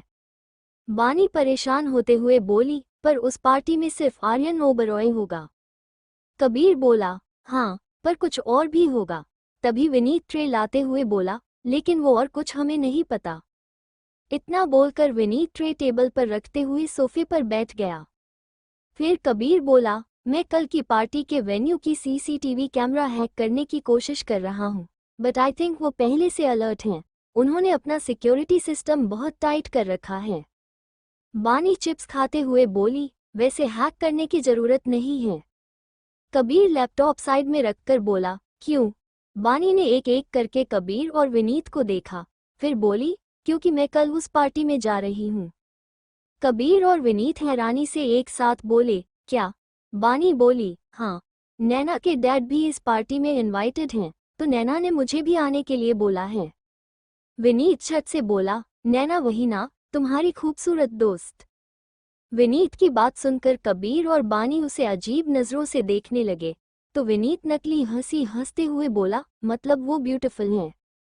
कबीर विनीत को इग्नोर करके बोला, तो तुम अकेले जाओगी? बानी टेबल पर रखी चॉकलेट खाते हुए बेफिक्री से बोली, नहीं, ये विनीत भी जाएगा मेरे साथ, मेरा बॉयफ्रेंड बनकर। विनीत जो पानी पी रहा था, उसे झटका सा लगा और वो खांसने लगा। कबीर उसकी पीठ सहलाते हुए बोला, आर यू फाइन? विनीत खांसना बंद करके बानी की तरफ देखते हुए बोला, ये बिल्ली पागल हो गई है, मैं और इसका बॉयफ्रेंड कभी नहीं। बानी चिढ़ते हुए बोली, ओए, मुझे तुम्हें अपना बॉयफ्रेंड बनाने का कोई शौक नहीं है। तुम मेरे साथ जाओगे तो कोई रिश्ता तो चाहिए ना। विनीत आंखें बड़ी करके बोला, हद है, मतलब दोस्त भी तो बोल सकती हो। बानी विनीत को घूरते हुए बोली, नहीं बोल सकती, क्योंकि नैना को लगता है कि तुम मेरे बॉयफ्रेंड हो। विनीत चिल्लाते हुए बोला, व्हाट? बानी अपने कान पर हाथ रखकर बोली, ओए चुप, कितना चिल्लाते हो तुम? ये जो तुम मुझे बार बार कॉल करते हो, इससे नैना को डाउट होने लगा था, और उस दिन मुझे जल्दी किसी को पकड़ने जाना था तो मैंने जल्दी में बोल दिया कि तुम मेरे बॉयफ्रेंड हो। विनीत हैरान होकर बोला, मैं किसी का बॉयफ्रेंड बन गया और मुझे पता भी नहीं चला। फिर वो सर पर हाथ रखकर बोला, हाय मेरी किस्मत, बॉयफ्रेंड बना भी तो बिल्ली का, पूरी दुनिया में यही मिली थी। बानी बोली, ओह हेलो, बंद करो ये ड्रामा। फिर कबीर से बोली, मुझे तुम्हें कुछ दिखाना है। कबीर बोला, ओह मतलब तुम दोनों को मैं देख रहा हूँ? नहीं, मतलब दोनों आपस में लगे हो, मुझे लगा कि मैं दिख ही नहीं रहा। बानी फेस बनाते हुए बोली, अच्छा सॉरी। कबीर बोला, अच्छा अब बताओ क्या बता रही थी? बानी ने सीरियस होकर अपने फोन में आर्यन और मिश्का की फोटो उन दोनों के सामने रख दी। कबीर फोन में फोटो देखते हुए बोला, ये तो आर्यन ओबरॉय और। बानी दांत पीसते हुए बोली, और वो बिच। विनीत बानी को देखकर बोला, उस रात इसी ने तुम्हें ड्रग दिया था ना? विनीत की बात पर बानी कुछ नहीं बोली। तभी कबीर बोला, पर ये दोनों साथ में? बानी बोली, हाँ, ये दोनों डेट कर रहे हैं, और ये बात मीडिया में नहीं आई है, ये आज मेरे कैफे में आए थे। कबीर बोला, तुम्हें देखा तो नहीं? बानी बोली, नहीं। विनीत बानी का फोन लेकर बोला, तो वेट किस बात का है, पहुंचा देते हैं ये खबर मीडिया में। बानी बोली, एक बार कल की पार्टी हो जाए। फिर वो मन में बोली, ऐसा लग रहा है जैसे कल की पार्टी मुझसे कुछ छीन लेगी। फिर बानी विनीत से फोन लेकर खड़ी हो गई और बिना कुछ बोले वहां से चली गई। कबीर विनीत से बोला, बी रेडी, कल कुछ भी हो सकता है। ये सुनकर विनीत ने अपना सर हिला दिया। इधर बानी घर आ गई, फिर खाना खाकर सो गई। अगली सुबह फिर उसी सपने की वजह से बानी की नींद टूट गई। वो खुद से बोली, ये सपना मेरा अलार्म बन गया है। बानी उठकर फिर से उसी रूम में आ गई जहां कल गई थी। उस रूम में एक साइड में रेयांश की फोटो लगी थी। बानी रेयांश की फोटो देखते हुए बोली, आज शाम देखना है कि क्या होता है। दूसरी तरफ एक अंधेरी जगह पर बानी की फोटो के सामने खड़ा एक शख्स बोला, देखती जाओ क्या होता है। गेम खेलने की बारी अब मेरी है, बाजी पलट चुकी है मेरी जान। इधर बानी रेयांश की तस्वीर देखते हुए आगे बोली, बाजी कल भी मेरी थी और आज भी मेरी है, मैं नहीं हारूंगी। दूसरी ओर वो शख्स बानी की तस्वीर देखते हुए बोला, तुम्हें मैंने कल भी धोखे में रखा था और तुम आज भी धोखे में हो। आज शाम एक नए किस्से जा आगाज होगा, बहुत मजा आएगा। फिर वो बानी की तस्वीर पर उंगली फेरते हुए बोला, जरा तस्वीर से तू निकलकर सामने आ, मेरी महबूबा। इतना बोलकर वो पागलों की तरह हंसने लगा। इधर बानी उस रूम से निकलकर अपने रूम में आई तो उसे ड्रेसिंग टेबल पर एक चिट मिली। बानी ने वो चिट खोलकर पढ़ी तो उसमें लिखा था, गेम इज ऑन। ये पढ़ते ही बानी की आंखें बड़ी हो गईं और उसे पसीने आने लगी। उसने अपना रूम चेक किया पर उसे कुछ नहीं मिला। थक हार कर बानी बेड पर बैठ गई और उस चिट को देखने लगी। बानी उस चिट की वजह से परेशान थी। फिर वो बाइक लेकर घर से निकली, पर रास्ते में उसकी बाइक एक कार से टकरा गई। उसका दिमाग पहले से ही खराब था और अब ये टक्कर। वो बाइक से उतरकर चिल्लाते हुए बोली, अबे अंधा है क्या, बड़ी गाड़ी है तो कहीं भी ठोकोगे। तभी उस कार की ड्राइविंग सीट का गेट खुला और एक शख्स बाहर आया। उस इंसान को देखकर बानी हैरान हो गई। कौन था वो शख्स? क्या उसने बानी को जानबूझकर टक्कर मारी थी? बानी की हैरानी की वजह क्या थी? CH16 Reyansh Oberoi is back. बानी कैफे जा रही थी तभी उसका एक्सीडेंट हो जाता है। ड्राइविंग सीट पर बैठे इंसान को देखकर बानी हैरान हो गई। वो खुद से बोली, आर्यन ओबरॉय, शिट। उसने जल्दी से स्कार्फ से अपना फेस कवर किया। आर्यन ने अभी तक उसे देखा नहीं था क्योंकि बानी ने हेलमेट पहन रखा था। आर्यन काम फेस के साथ बोला, sorry miss, it was just an accident. बानी जल्दी से बोली, ओके कोई बात नहीं। इतना बोलकर बानी अपनी बाइक पर बैठ गई। उसने अपनी बाइक स्टार्ट की, फिर एक नज़र कार की तरफ देखा। बानी को ऐसा फील हुआ जैसे कार में कोई हो जो उसे ही देख रहा हो। बानी उस कार के साइड से गुजरी तो उसकी धड़कनें बढ़ गईं। कार के शीशे काले थे, इसलिए बाहर से अंदर कुछ नहीं दिख रहा था। आर्यन बानी को जाते देखकर तिरछा मुस्कुराया और कार में बैठ गया। आर्यन कार स्टार्ट करते हुए बोला, टकराने का प्लान अच्छा था, उसे फील हो गया। पैसेंजर सीट पर बैठा इंसान ये सुनकर रहस्यमयी तरीके से मुस्कुरा दिया। बानी थोड़ी दूर पर बाइक रोककर अपनी धड़कनें शांत करते हुए बोली, क्या था ये? मुझे डर क्यों लग रहा है?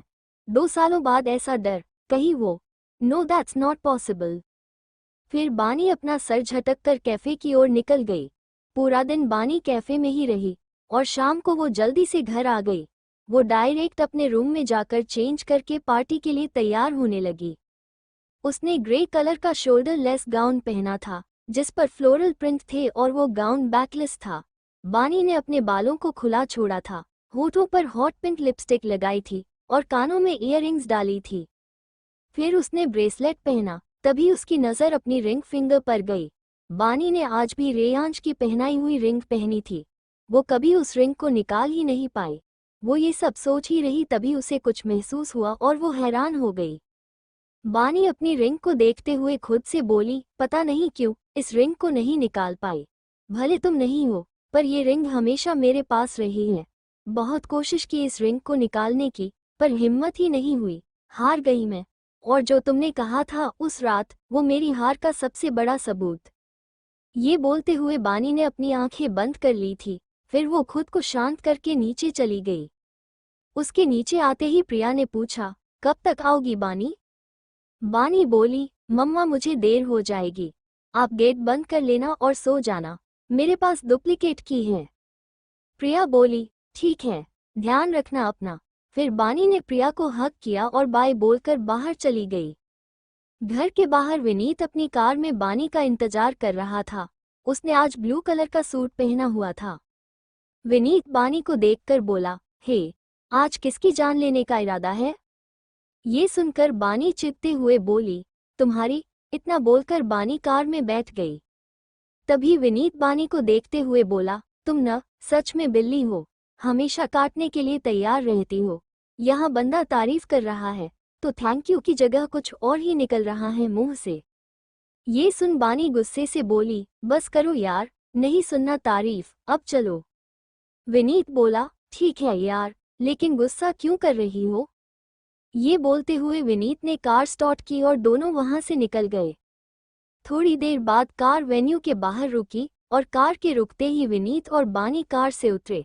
बानी को बहुत बेचैनी हो रही थी। तभी विनीत बानी का हाथ पकड़कर बोला, चलो। फिर दोनों पार्टी हॉल के अंदर चले गए। अंदर जाते ही बानी की आंखें बड़ी हो गई क्योंकि पार्टी का दम बिल्कुल उसी क्रूज पार्टी जैसा था। ये देखकर विनीत भी हैरान था। वो चारों तरफ देखते हुए बोला, ये तो बिल्कुल। वो इतना ही बोल पाया था कि तभी बानी बीच में ही बोली, हाँ, क्रूज पार्टी जैसा है। ये बोलकर बानी विनीत को देखने लगी। फिर वो घबराई सी आवाज में आगे बोली, मुझे डर लग रहा है। कहीं वो, अगर ऐसा हुआ तो वो मुझे छोड़ेगा नहीं। ये सुनकर विनीत उसके कंधे पर हाथ रखते हुए बोला, रिलैक्स बानी, वो नहीं हो सकता, मर गया है वो। तभी नैना सामने से आकर बानी के गले लग गई। फिर अलग होते हुए बोली, आज तो बहुत अच्छी लग रही है। ये सुनकर बानी फेक स्माइल के साथ बोली, तू भी। फिर नैना ने विनीत को देखते हुए पूछा, ये तेरा बॉयफ्रेंड है ना विनीत? ये सुनते ही बानी एक नज़र विनीत को देखकर बोली, हाँ, यही विनीत है। फिर नैना विनीत की तरफ हाथ आगे करते हुए बोली, हे आई एम नैना, बानी की दोस्त। विनीत भी नैना से हाथ मिलाते हुए बोला, हे आई एम विनीत, बानी ने मुझे बताया है तुम्हारे बारे में।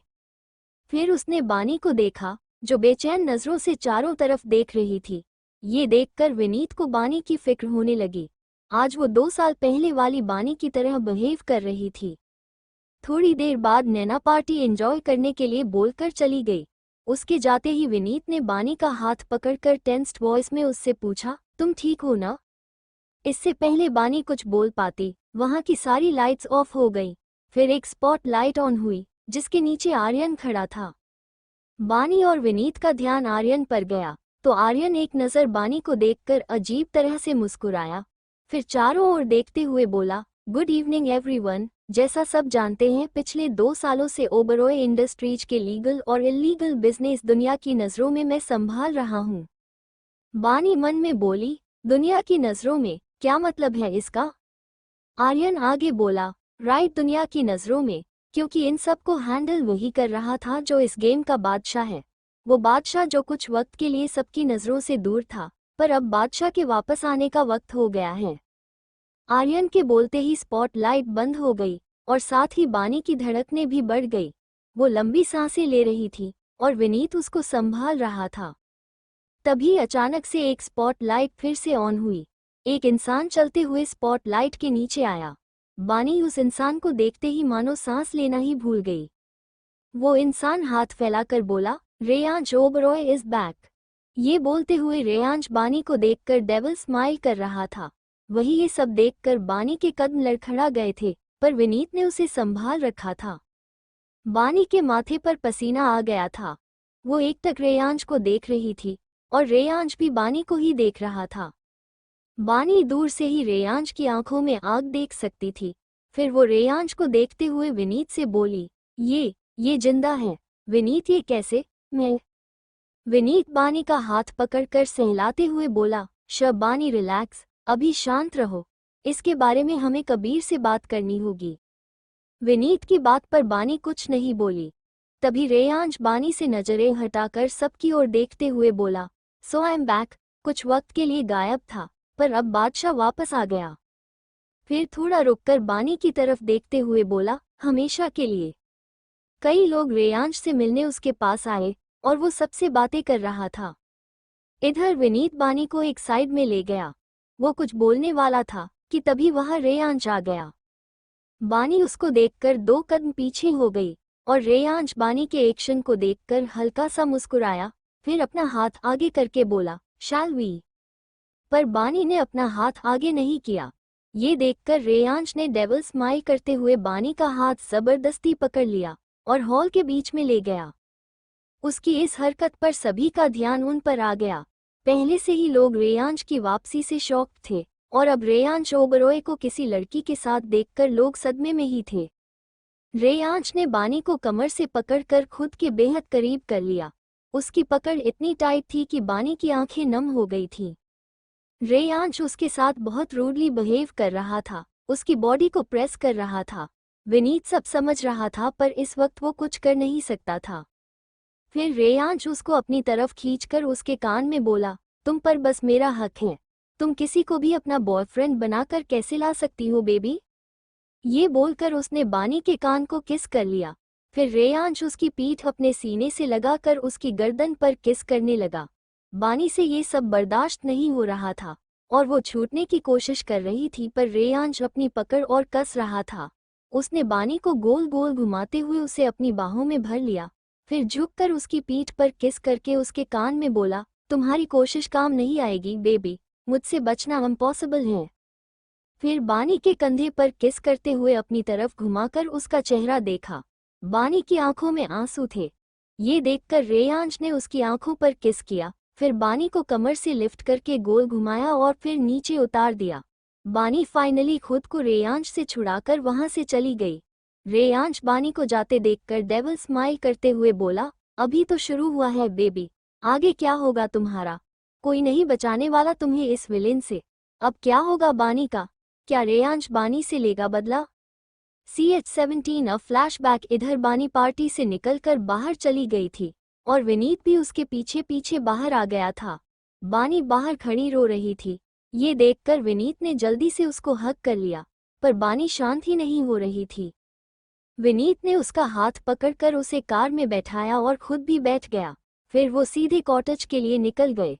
कार कॉटेज के बाहर रुकी तो कार रुकते ही बानी जल्दी से कार से निकलकर अंदर की ओर भागी। वो भागकर जल्दी से कबीर के गले लग गई। कबीर, जो कार की आवाज सुनकर नीचे आया था, वो बानी के अचानक गले लगने से शॉक्ड हो गया। वो बानी का सर सहलाते हुए बोला, क्या हुआ बानी? कबीर की आवाज सुनकर बानी रोने लगी। तभी विनीत भी अंदर आ गया।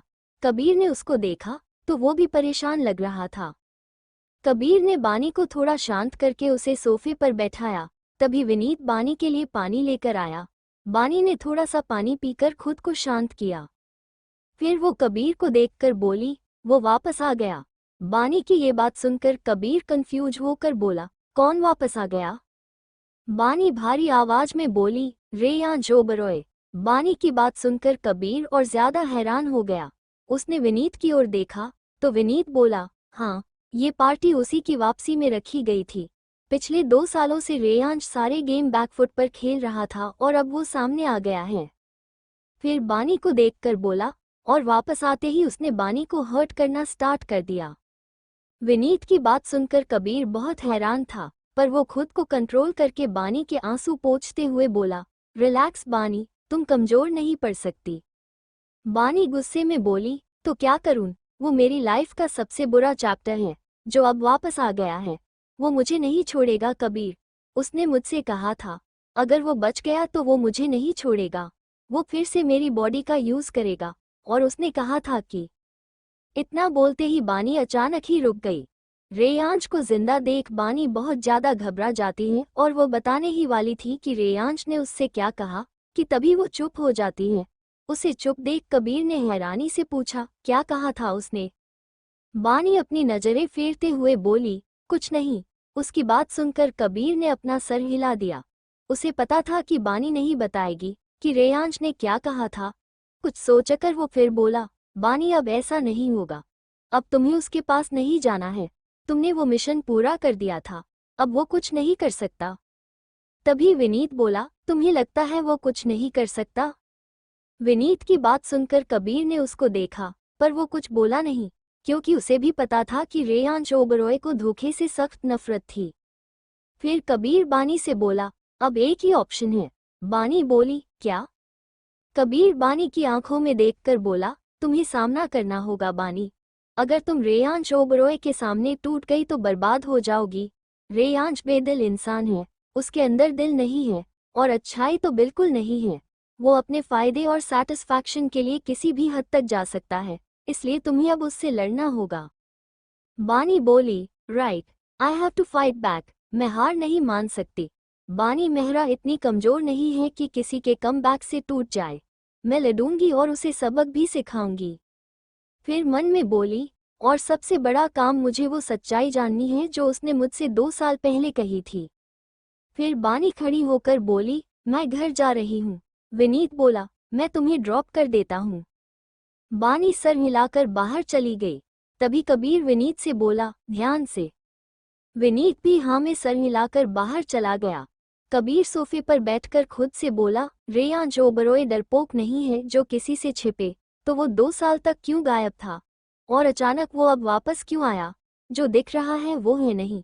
गेम बड़ा है, और इसे डिकोड बानी करेगी, क्योंकि वही कर सकती है। इधर पार्टी हॉल में आर्यन और रेयांश बार काउंटर पर बैठे वाइन पी रहे थे। आर्यन बोला, तो ब्रो, आखिर आप सामने आ ही गए। जैसा सोचा था सब वैसा ही हुआ। रेयांश गहरी मुस्कान के साथ बोला, ये सब रेयांश ओबरॉय की चाल थी तो सक्सेसफुल तो होनी ही थी, और हमेशा वही होता है जो मैं सोचता हूँ। आर्यन वाइन पीते हुए बोला, आई नो ब्रो, सब कुछ ठीक था, बस बानी ने आपको शूट किया, वो अनएक्सपेक्टेड था। रेयांश डेविल स्माइल करते हुए बोला, अनएक्सपेक्टेड तो था, पर आखिर वो है भी तो मेरी चॉइस, फिर कुछ तो अनएक्सपेक्टेड होना ही था। वेल, चीजें पहले भी मेरे कंट्रोल में थी और आज भी मेरे कंट्रोल में हैं, और अभी मैं अपनी बेबी से मिलने जा रहा हूँ। ये बोलकर रेयांश जाने लगा, पर तभी रुककर बिना पीछे मुड़े बोला, आर्यन, कोई मिस्टेक नहीं होनी चाहिए, और बानी के अगेंस्ट कुछ भी नहीं, बिकॉज उसके अगेंस्ट कुछ भी करने का हक सिर्फ मेरा है। इतना बोलकर रेयांश वहां से चला गया। उसके जाते ही आर्यन आंखों में नफरत लिए बोला, सॉरी ब्रो, पर मैं उसे नहीं छोड़ूंगा। उसने आपको जान से मारने की कोशिश की है। शी हैव टू पे फॉर दिस। अगर उस दिन मैं। इतना बोलकर आर्यन कुछ सोचने लगा। फ्लैशबैक। 2 साल पहले रेयांश के पानी में गिरने के बाद कबीर बानी को लेकर वहां से चला गया था। कुछ देर बाद वहां शेरा रेयांश को ढूंढते हुए आया। वो इधर उधर देख रहा था, तभी उसकी नजर नीचे पड़ी गन पर गई। शेरा जल्दी से वो गन उठाते हुए बोला, इसका मतलब बानी ने बॉस पर अटैक किया है। शिट, बॉस कहाँ है? उसने सब जगह देखकर रेलिंग के पास जाकर नीचे देखा, तो उसे नीचे पानी में थोड़े बुलबुले दिखे। ये देख शेरा शॉक्ड हो गया, क्योंकि उसे समझ आ गया था कि रेयांश पानी में गिर गया है। आखिर वो इतने सालों से वो जुर्म की दुनिया में था, इसलिए ये समझना उसके लिए आसान था। उसने जल्दी से आर्यन को कॉल की, क्योंकि वो रेयांश को अकेले नहीं निकाल सकता था। उसने आर्यन को सब कुछ बता दिया। फिर आर्यन से बात करने के बाद शेरा ने पार्टी बंद करवा दी और क्रूज खाली करवा दिया। अब वहां सिर्फ रेयांश की टीम थी। थोड़ी देर में आर्यन आया तो उसके साथ एक रेस्क्यू टीम भी थी। अगले 10 मिनट में रेस्क्यू टीम ने रेयांश को बाहर निकाला। आर्यन रेयांश की हालत देखकर घबरा गया, क्योंकि रेयांश की शर्ट खून से लाल हो गई थी। रेयांश को जल्दी से लंदन के ही हॉस्पिटल में एडमिट करवाया गया। वो हॉस्पिटल रेयांश का ही था और आर्यन रेयांश के लंदन आने से पहले ही कुछ काम से यहाँ आया था। आर्यन ओटी के बाहर खड़ा था, तभी डॉक्टर बाहर आए। आर्यन डॉक्टर को देखकर बोला, इज एवरीथिंग फाइन? डॉक्टर बोले, no he is critical, bullet is just 1 centimetre away from heart, we have to do a critical surgery, you have to sign papers for this surgery. इतना बोलकर doctor चले गए और आर्यन एकटक operation theatre को देख रहा था। तभी एक नर्स उसके पास आकर बोली, sir please sign this papers.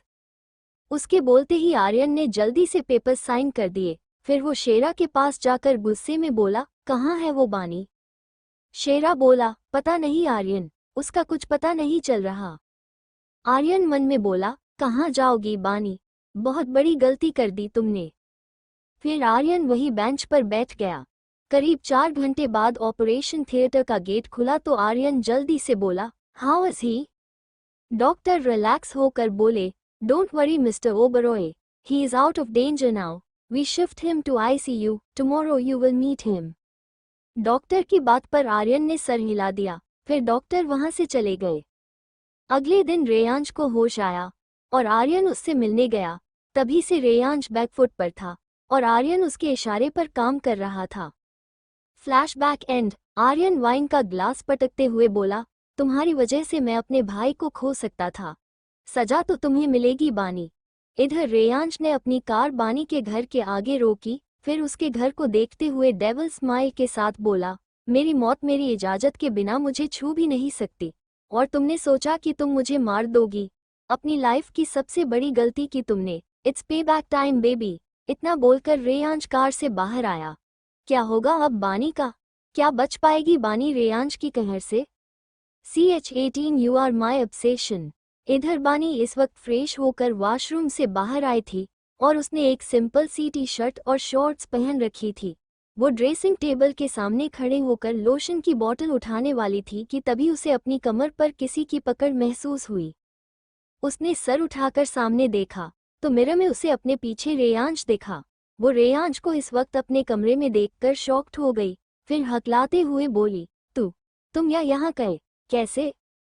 Reyansh बानी को हकलाते देखकर अजीब तरह से मुस्कुराया, फिर मजबूती से पकड़कर उसके कंधे पर अपना सर रखकर बोला, बेबी तुम तक पहुंचने के लिए मुझे वक्त या जगह देखने की जरूरत नहीं है। बानी खुद को छुड़ाने की कोशिश करते हुए बोली, बकवास बंद करो और जाओ यहाँ से। ये सुनते ही रेयांश बानी का लेफ्ट हैंड पकड़कर रिंग फिंगर में पहनी हुई रिंग देखते हुए बोला, बेबी मैं तो कहीं गया ही नहीं था और ना ही कहीं जाऊंगा, तुम्हारी जिंदगी में मैं हमेशा रहूंगा। इतना बोलकर रेयांश ने बानी की रिंग फिंगर पर किस कर लिया। तभी बानी ने रेयांश की पकड़ से खुद को छुड़ाकर उसे धक्का दे दिया। उसके धक्का देने पर रेयांश लड़खड़ाते हुए 2 कदम पीछे हो गया, क्योंकि उसे उम्मीद नहीं थी कि वो उसे धक्का देगी। फिर रेयांश अपनी आंखें बंद करके अपनी गर्दन पर हाथ फेरते हुए एक झटके से आंख खोलकर बानी को खुद के करीब कर लिया। इस वक्त वो दोनों बेहद करीब थे।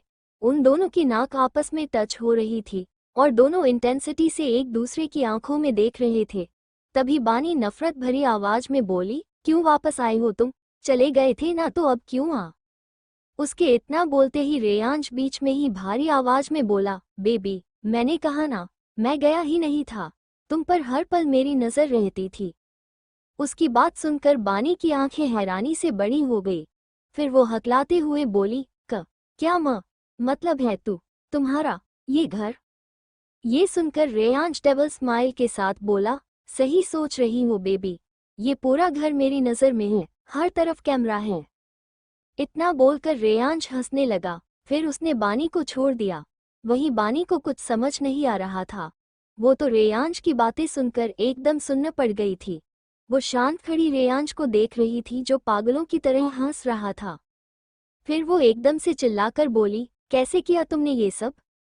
रेयांश बानी के होठों पर उंगली रखते हुए बोला, शशिश बेबी शांत, वरना तुम्हारी फैमिली यहाँ आ जाएगी। फिर जवाब तुम्हें ही देना होगा। उसके ये कहते ही बानी उसका हाथ झटकर बोली, मेरे सवालों का जवाब दो, कैसे किया तुमने ये सब? बानी की बात सुनकर रेयांश डेविल स्माइल करते हुए रूम में ही रखे सोफे पर बैठ गया। फिर एक पैर पर दूसरे पैर रखकर सर टेढ़ा करके बानी को ऊपर से नीचे तक देखने लगा। बानी रेयांश के ऐसे देखने से अनकंफर्टेबल फील कर रही थी, तब भी वो वैसे ही देखते हुए बोला, I really miss your baby. बानी झल्लाकर बोली, तुम मुझे बताओ कि यहाँ कैमरा कैसे लगे हैं? रेयांश डेविल स्माइल करते हुए बोला, बेबी तुम बहुत इनोसेंट हो, तुम्हें लगा घर बदलने से तुम मुझसे बच जाओगी, पर यही तुम्हारी बेवकूफ़ी थी। ये घर पूरी तरह से मेरे कंट्रोल में है, मेरी वजह से तुम्हें ये घर इजीली मिला। जिस दिन से तुमने इस घर में कदम रखा उस दिन उस पल से तुम पर मेरी नज़र है। रेयांश की बात सुनकर बानी बस उसके चेहरे को देखती रह गई। फिर वो उठकर बानी के पास आया, उसके हाथ पर अपनी उंगली फेरने लगा। रेयांश के टच से बानी होश में आई और चिल्लाकर बोली, क्यों किया? इससे आगे बानी कुछ बोलती उससे पहले रेयांश ने उसको कमर से पकड़ लिया और दूसरे हाथ से उसका मुंह बंद कर दिया। बानी खुद को छुड़ाने की कोशिश कर रही थी, तभी रेयांश उसके कान में बोला, जिसकी हर सांस पर मेरा हक है उसकी हर सांस पर नजर रखना जरूरी है। ये बोलकर रेयांश ने बानी के कान पर किस कर लिया, फिर उसकी आंखों में देखकर बोला, नाउ बी क्वाइट, मुझे मेरे सामने किसी और की ऊंची आवाज पसंद नहीं है। ये बोलकर रेयांश ने बानी के मुंह से अपना हाथ हटा दिया। बानी नफरत से उसकी आंखों में देख रही थी। फिर रेयांश उसकी आंखों को देखकर डेविल स्माइल करते हुए बोला, तुम्हारी आंखों में आंखें डालकर अपने लिए नफरत देखने का अलग ही मजा है। ये सुनकर बानी ने अपनी नजरें फेर ली।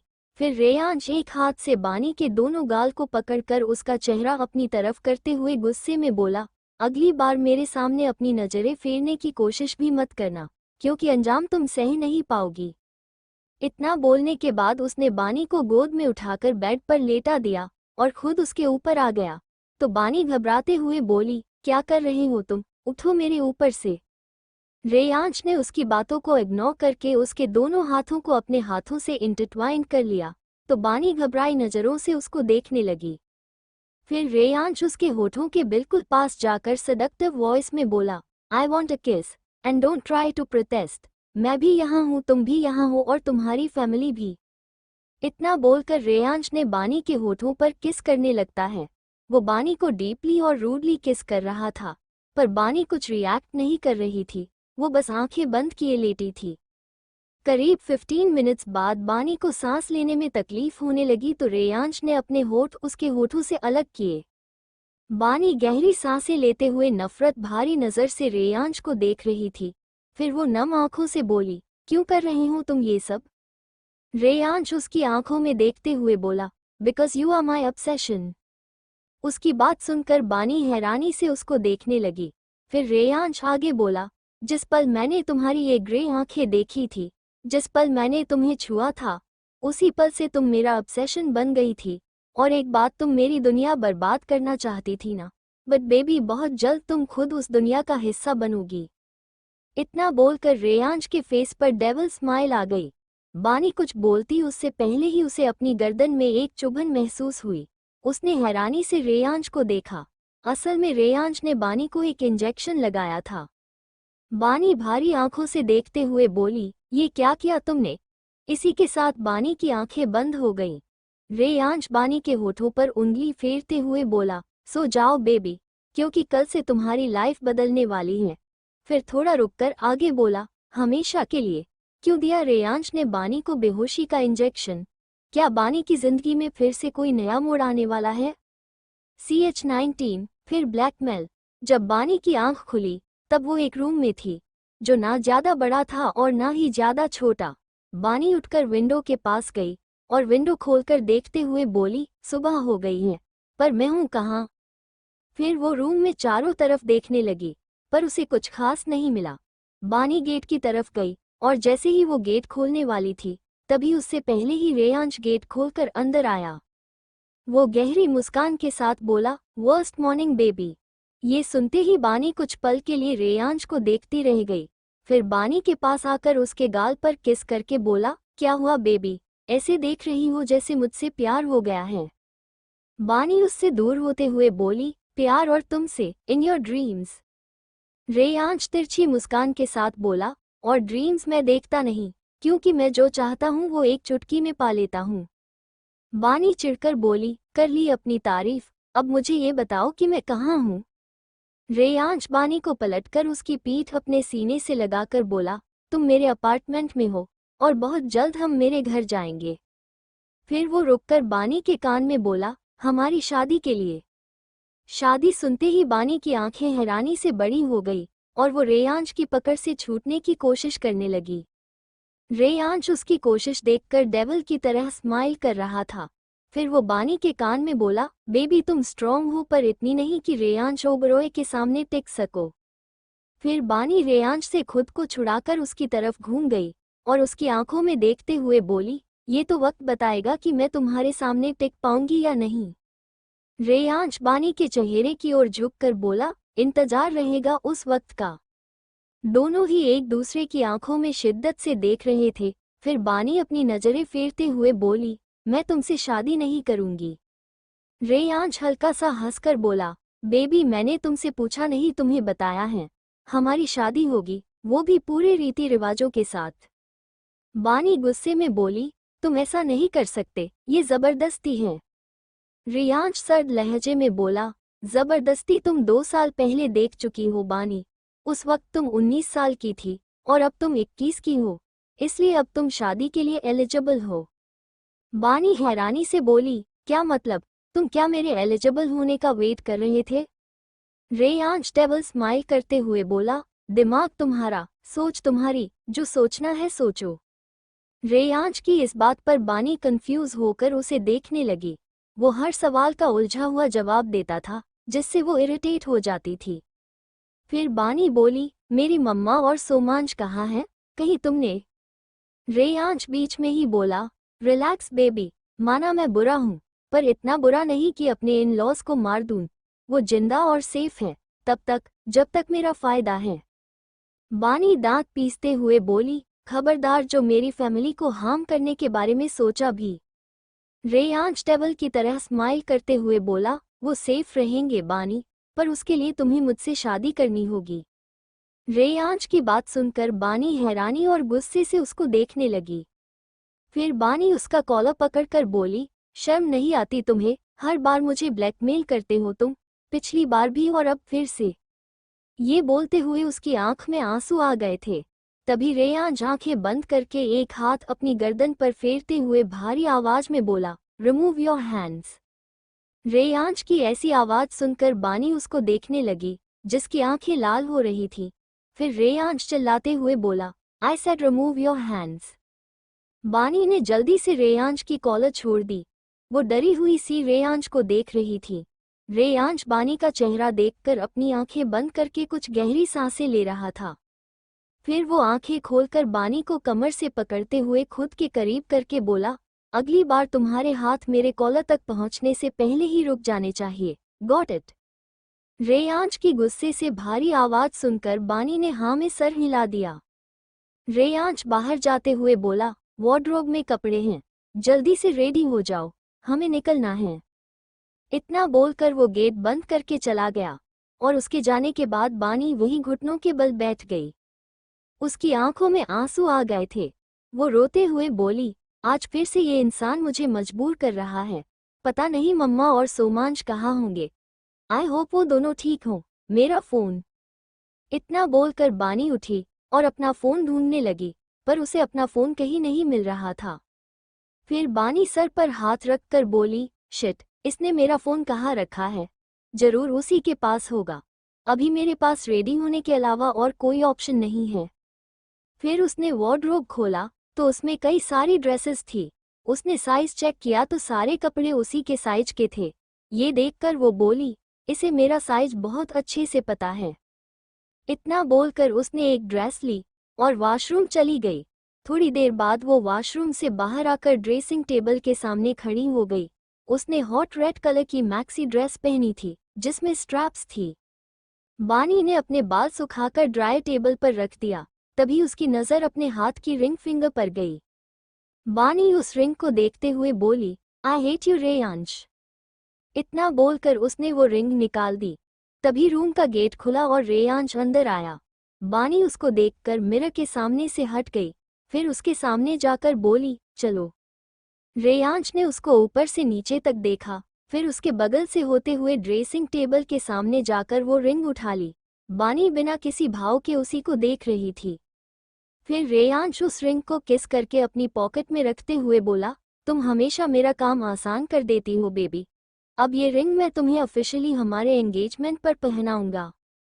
फिर थोड़ा रुककर आगे बोला, वो भी पूरे हक से। ये बोलते हुए रेयांश के फेस पर डेविल स्माइल आ गई।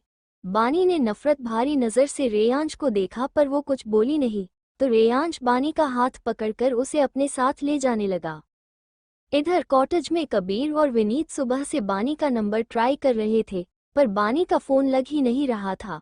विनीत सोफे पर बैठकर बोला, पता नहीं बानी फोन क्यों नहीं उठा रही। कबीर बोला, कुछ तो गड़बड़ है विनीत, बानी कभी भी मेरा कॉल इग्नोर नहीं करती। विनीत जल्दी से बोला, कहीं रेयांश ने तो। कबीर बोला, बानी का फोन ट्रेस करवाओ, उसकी लास्ट लोकेशन का तो पता चले। विनीत बोला, ओके, मैं हेडक्वार्टर जाता हूँ। इतना बोलकर विनीत वहां से चला गया। कबीर बोला, सब कुछ उलझ गया है। रेयांश का जाना एक पहेली और अब वापस आना उससे बड़ी पहेली। अब मुझे उसकी जरूरत है। इतना बोलकर कबीर ने किसी को कॉल किया, और कॉल उठते ही कबीर बोला, मुझे तुम्हारी जरूरत है, तुम जल्द से जल्द इंडिया आओ। इतना बोलकर कबीर ने कॉल कट कर दी। फिर अपने लैपटॉप पर कुछ देखते हुए बोला, ये गेम बड़ा है, बानी मोहरा भी है और रानी भी। इतना बोलकर कबीर कुछ सोचने लगा, क्या चल रहा था रेयांश के दिमाग में, और अब कौन सी आफत आने वाली थी बानी पर। CH20 Oberoi family. इधर रेयांश और बानी की कार एक पैलेस के बाहर रुकी। रेयांश कार से बाहर आया और दूसरी तरफ का गेट खोलकर अपना हाथ आगे बढ़ाया। बानी ये एक बार उसके हाथ को देखा, फिर उसके चेहरे को देखा। रेयांश के फेस पर तिरछी मुस्कान थी। बानी ने बिना कुछ बोले उसके हाथ में अपना हाथ रख दिया और कार से बाहर आ गई। फिर रेयांश ने उसका हाथ मजबूती से पकड़ लिया। बानी रेयांश को घूर कर बोली, तुम कोई जेंटलमैन नहीं हो तो बनने की कोशिश भी मत करो। रेयांश डेविल स्माइल करते हुए बोला, नजरिए की बात है बेबी, बस नजरिए की। बानी ने उसको इग्नोर करके सामने देखा तो उसकी आंखें हैरानी से बड़ी हो गई, क्योंकि सामने बहुत बड़ा पैलेस था जो बाहर से किसी महल की तरह ही लग रहा था। बाहर एक बड़ा सा बोर्ड लगा था जिस पर डायमंड से ओबरॉय पैलेस लिखा था। रेयांश बानी का हाथ पकड़कर उसे गेट तक लाया और रेयांश के गेट के सामने खड़े होते ही गेट खुल गया। फिर रेयांश और बानी एक साथ अंदर आ गए। बानी अंदर का नजारा देखकर शॉक्ड हो गई, क्योंकि बाहर से पैलेस हवेली जैसा लग रहा था, पर अंदर से पूरा पैलेस मॉडर्न तरीके से डिजाइन था। बानी सब देख रही थी कि तभी वहां हॉल में कुछ लोग आए, सबके चेहरे पर रॉयल्टी दिख रही थी। रेयांश उनकी ओर इशारा करते हुए बोला, बानी मीट माय फैमिली। रेयांश की बात सुनकर बानी सबको देखने लगी। तभी रेयांश एक आदमी जिसने ग्रे सूट पहना था उसकी तरफ इशारा करते हुए बोला, ये मेरे फादर हैं, मिस्टर प्रदीप ओबरॉय। फिर एक लेडी जिसने एक ग्रीन साड़ी पहनी थी और चेहरे पर घमंड साफ दिख रहा था, उसकी ओर इशारा करते हुए बोला, ये है मेरी mother, oops correction, step mother Mrs Shalaka Oberoi. ये सुनते ही बानी ने रेयांश को देखा, जिसके फेस पर डेविल स्माइल थी। फिर वो आगे बोला, ये है मेरे चाचा मिस्टर नमन ओबरॉय और ये मेरी चाची मिसेस माया ओबरॉय। ये मेरा भाई आर्यन ओबरॉय, इससे तो तुम मिल चुकी हो। रेयांश की इस बात पर बानी ने रेयांश को एक नज़र देखा, फिर आर्यन को देखा जो उसे ही घूर रहा था। वो आर्यन की आंखों में नफरत साफ देख पा रही थी। तभी रेयांश आगे बोला, ये मेरी दो बहनें टिया एंड मानसी।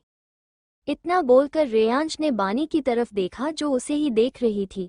वहीं आर्यन को छोड़कर सब कंफ्यूजन से रेयांश और बानी को देख रहे थे। रेयांश सबको देखकर बिना किसी भाव के बोला, ये बानी है, माय वुड बी वाइफ। ये सुनते ही सब हैरानी से रेयांश को देखने लगे। वहीं आर्यन ने अपनी मुठियां कस लीं। तभी प्रदीप गुस्से में बोले, रेयांश तुम ऐसे ही किसी को भी उठा लाओगे और उसे इस घर की बहू बनाने की बात करोगे। शलाका बानी को ऊपर से नीचे तक देखते हुए बोली, हम वैसे भी देखने में ही कोई लो क्लास लग रही है। रेयांश सर्द आवाज में बोला, आप बीच में ना बोले तो बेटर होगा मिसेस शलाका ओबरॉय। फिर प्रदीप से बोला, बानी मेरी वाइफ बनेगी और कल हमारी एंगेजमेंट होगी, दैट्स फाइनल। ये सुनकर प्रदीप बोले, और तुम्हें क्यों लगता है कि मैं तुम्हारी बात मानूंगा? ये सुनते ही रेयांश के फेस पर डेविल स्माइल आ गई। वो प्रदीप जी की तरफ अपने कदम बढ़ाते हुए बोला, आप मानेंगे क्योंकि। फिर रेयांश प्रदीप जी के कान में कुछ बोला और उनसे दूर हो गया। वही रेयांश की बात सुनकर प्रदीप के चेहरे के भाव बदल गए। वो एक नज़र बानी को देखकर बोले, ये शादी होगी और एंगेजमेंट भी कल ही होगी। ये सुनते ही सब हैरान हो गए, यहाँ तक कि बानी भी हैरानी से प्रदीप जी को देख रही थी। तभी नमन बोला, पर भैया आप। तभी प्रदीप उसे बीच में रोकते हुए सख्त आवाज में बोले, डिसीजन इज फाइनल, अब कोई बात नहीं होगी, तैयारी शुरू करो, कल ओबरॉय खानदान की अगली पीढ़ी की पहली शादी की रस्में शुरू होंगी। इतना बोलकर प्रदीप वहां से चले गए। उनके जाने के बाद रेयांश तेज आवाज में बोला, डेजी बानी को गेस्ट रूम में छोड़ दो। डेजी ओबरॉय पैलेस की हेड सर्वेंट का नाम था। वो रेयांश के बोलते ही बानी को एक स्टोन फ्लोर पर बने गेस्ट रूम में ले गई और बिना कुछ बोले वहां से चली गई। फिर बानी ने रूम से बाहर आकर रेलिंग से नीचे देखा तो सब हॉल में ही बैठे थे। सबको देखते हुए बानी के फेस पर गहरी मुस्कान आ गई। वो सबको देखते हुए बोली, हर चेहरे के पीछे राज है और उस राज को मुझे जानना है। कब तक बचेंगे ये चेहरे? मुझे इनको इनका अंजाम दिखाना है। आखिर इस दुनिया में मैंने कदम रख ही लिया तो अब सारा सच सामने आएगा। देखते जाओ तुम्हारे करीब रहकर बानी मेहरा तुम्हें कैसे बर्बाद करेगी। इतना बोलकर बानी वापस रूम में चली गई। नीचे हॉल में माया मुंह बनाते हुए बोली, पता नहीं कौन है ये लड़की और भैया ने शादी के लिए ऐसे ही हाँ कर दी। शलाका बोली, कुछ गड़बड़ है माया, क्योंकि प्रदीप अपने फायदे के बिना कोई काम नहीं करते। टिया बोली, वॉट एवर मॉम, बट अब हमें कल की तैयारी करनी चाहिए। आपको रेयांश भाई के बारे में अच्छे से पता है, हम उनकी चॉइस पर सवाल नहीं उठा सकते। मानसी बोली, अरे आप लोगों को तो खुश होना चाहिए, हमारे घर की पहली शादी है ये। मानसी की बात पर सबने उसकी ओर देखकर सर हिला दिया। मानसी घर में सबसे छोटी थी। वो अभी 20 साल की थी और रेयांश के काफी क्लोज थी। तभी मानसी को एक कॉल आया और वो उठकर वहां से चली गई। इधर इन तीनों के दिमाग में कई बातें थीं पर कोई किसी से कुछ बोला नहीं। ऊपर गेस्ट रूम में बानी सोफे पर बैठी थी। उसे रेयांश पर बहुत गुस्सा आ रहा था क्योंकि उसने बानी का फोन अभी तक नहीं दिया था। तभी गेट खुला और रेयांश अंदर आया। उसको देखते ही बानी उठकर रेयांश के सामने खड़ी हो गई और गुस्से में बोली, मेरा फोन दो। रेयांश बानी के बाल उसके कान के पीछे करके बोला, रिलैक्स बेबी, इतना गुस्सा अच्छा नहीं है, कल हमारी एंगेजमेंट है, तुम उस पर फोकस करो। बानी झुंझलाकर बोली, रेयांश मेरा फोन दो। तुमसे शादी करने का मतलब ये नहीं है कि तुम मुझ पर पाबंदी लगाओगे। तुम्हें अच्छे से पता है कि मैं एक एजेंट हूँ, मुझे बहुत से काम होते हैं और तुम मुझे नहीं रोक सकते। रेयांश डेविल स्माइल करते हुए बोला, मतलब तुम इस शादी के लिए तैयार हो? बानी कोल्ड एक्सप्रेशन देते हुए बोली, और कोई ऑप्शन है? रेयांश बोला, बिल्कुल नहीं। फिर अपनी पॉकेट से उसका फोन निकालकर उसे देते हुए उसके कान में बोला, मुझे तुम पर विश्वास भी नहीं है। बानी रेयांश की आंखों में देखकर बोली, मत करो। अगर तुम मुझ पर ट्रस्ट करोगे तो पछताओगे, क्योंकि मैं हमेशा तुम्हारे खिलाफ रहूंगी। रेयांश डेविल स्माइल करते हुए बोला, माय फाइटर बेबी। ये सुनते ही बानी ने अपनी नजरें फेर ली। तभी रेयांश आगे बोला, कल तुम्हारी फैमिली भी आएगी। ये सुनकर बानी उसको देखते हुए बोली, क्या बोला है तुमने उन्हें? रेयांश बोला, यही कि उनकी बेटी की कल एंगेजमेंट है। रेयांश की बात सुन बानी कुछ पल उसे देखती हैं। फिर बानी अचानक से बोली, मैं चाहती हूँ कि कबीर भी कल आए। रेयांश बानी की कमर पर हाथ रखकर बोला, और तुम्हें क्यों लगता है कि मैं परमिशन दूंगा? रेयांश की बात सुन बानी के फेस पर तिरछी मुस्कान आ गई। बानी रेयांश के गले में बाहें डालकर बोली, अपनी वुड बी वाइफ की इतनी सी विश भी पूरी नहीं करोगे तुम? रेयांश बानी की आंखों में देखकर बोला, खेल रही हो मेरे साथ? बानी भी रेयांश की आंखों में देखकर बोली, तुम्हें क्या लगता है? रेयांश बानी के गाल पर किस करके उसके कान में बोला, खेलो जितना खेलना है, पर याद रखना बेबी, हर खेल में रेयांश ओबरॉय ही जीतता है। बानी कॉन्फिडेंस से बोली, देखते हैं कौन जीतता है। रेयांश बानी का कॉन्फिडेंस देखकर अजीब तरह से मुस्कुराया, फिर वो बानी को छोड़ते हुए बोला, बुला लो जिसे बुलाना है, आखिर सब देखेंगे बानी मेहरा को रेयांश ओबरॉय का होते हुए। ये बोलकर रेयांश रूम से चला जाता है। बानी गेट बंद करके जल्दी से कबीर को कॉल करती है। बानी, हेलो कबीर। कबीर बोला, बानी तुम कहाँ हो और फोन क्यों नहीं उठा रही थी? बानी बोली, मैं ओबरॉय पैलेस में हूँ। कबीर हैरानी से बोला, क्या? बानी बिना किसी भाव के बोली, हाँ, कल मेरी और रेयांश की एंगेजमेंट है, तुम और विनीत भी आओगे। कबीर परेशान होकर बोला, वो तुमसे शादी करना चाहता है और तुम वहां से निकलने के बजाय हमें वहां बुला रही हो। बानी बोली, हाँ, क्योंकि मैं ये शादी करूंगी, अब रेयांश के पास रहकर उसे बर्बाद करूंगी। पूरा ओबरॉय परिवार कोई दूध का धुला नहीं है, यहाँ बहुत राज हैं जो मुझे जानना है। कबीर शांत भाव से बोला, बानी रेयांश को बर्बाद करते हुए कहीं तुम बर्बाद मत हो जाना। बानी बोली, अब किसी बर्बादी का डर नहीं कबीर, एंड लिसन सोमांश को हॉस्टल भिजवा दो, मुझे उसे इन सब से दूर रखना है। कबीर बोला, ओके हो जाएगा, और हम दोनों कल आएंगे। बानी हम कहकर कॉल कट कर देती है। बानी ड्रेसिंग टेबल के सामने खड़ी होकर बोली, देखते हैं ये कहानी किस मोड़ पर जाती है। अब क्या प्लान बना रही थी बानी, और क्या रेयांश को पता चल जाएगा? क्या रेयांश 2 कदम आगे निकाल जाएगा इसके सोचे गए प्लान से?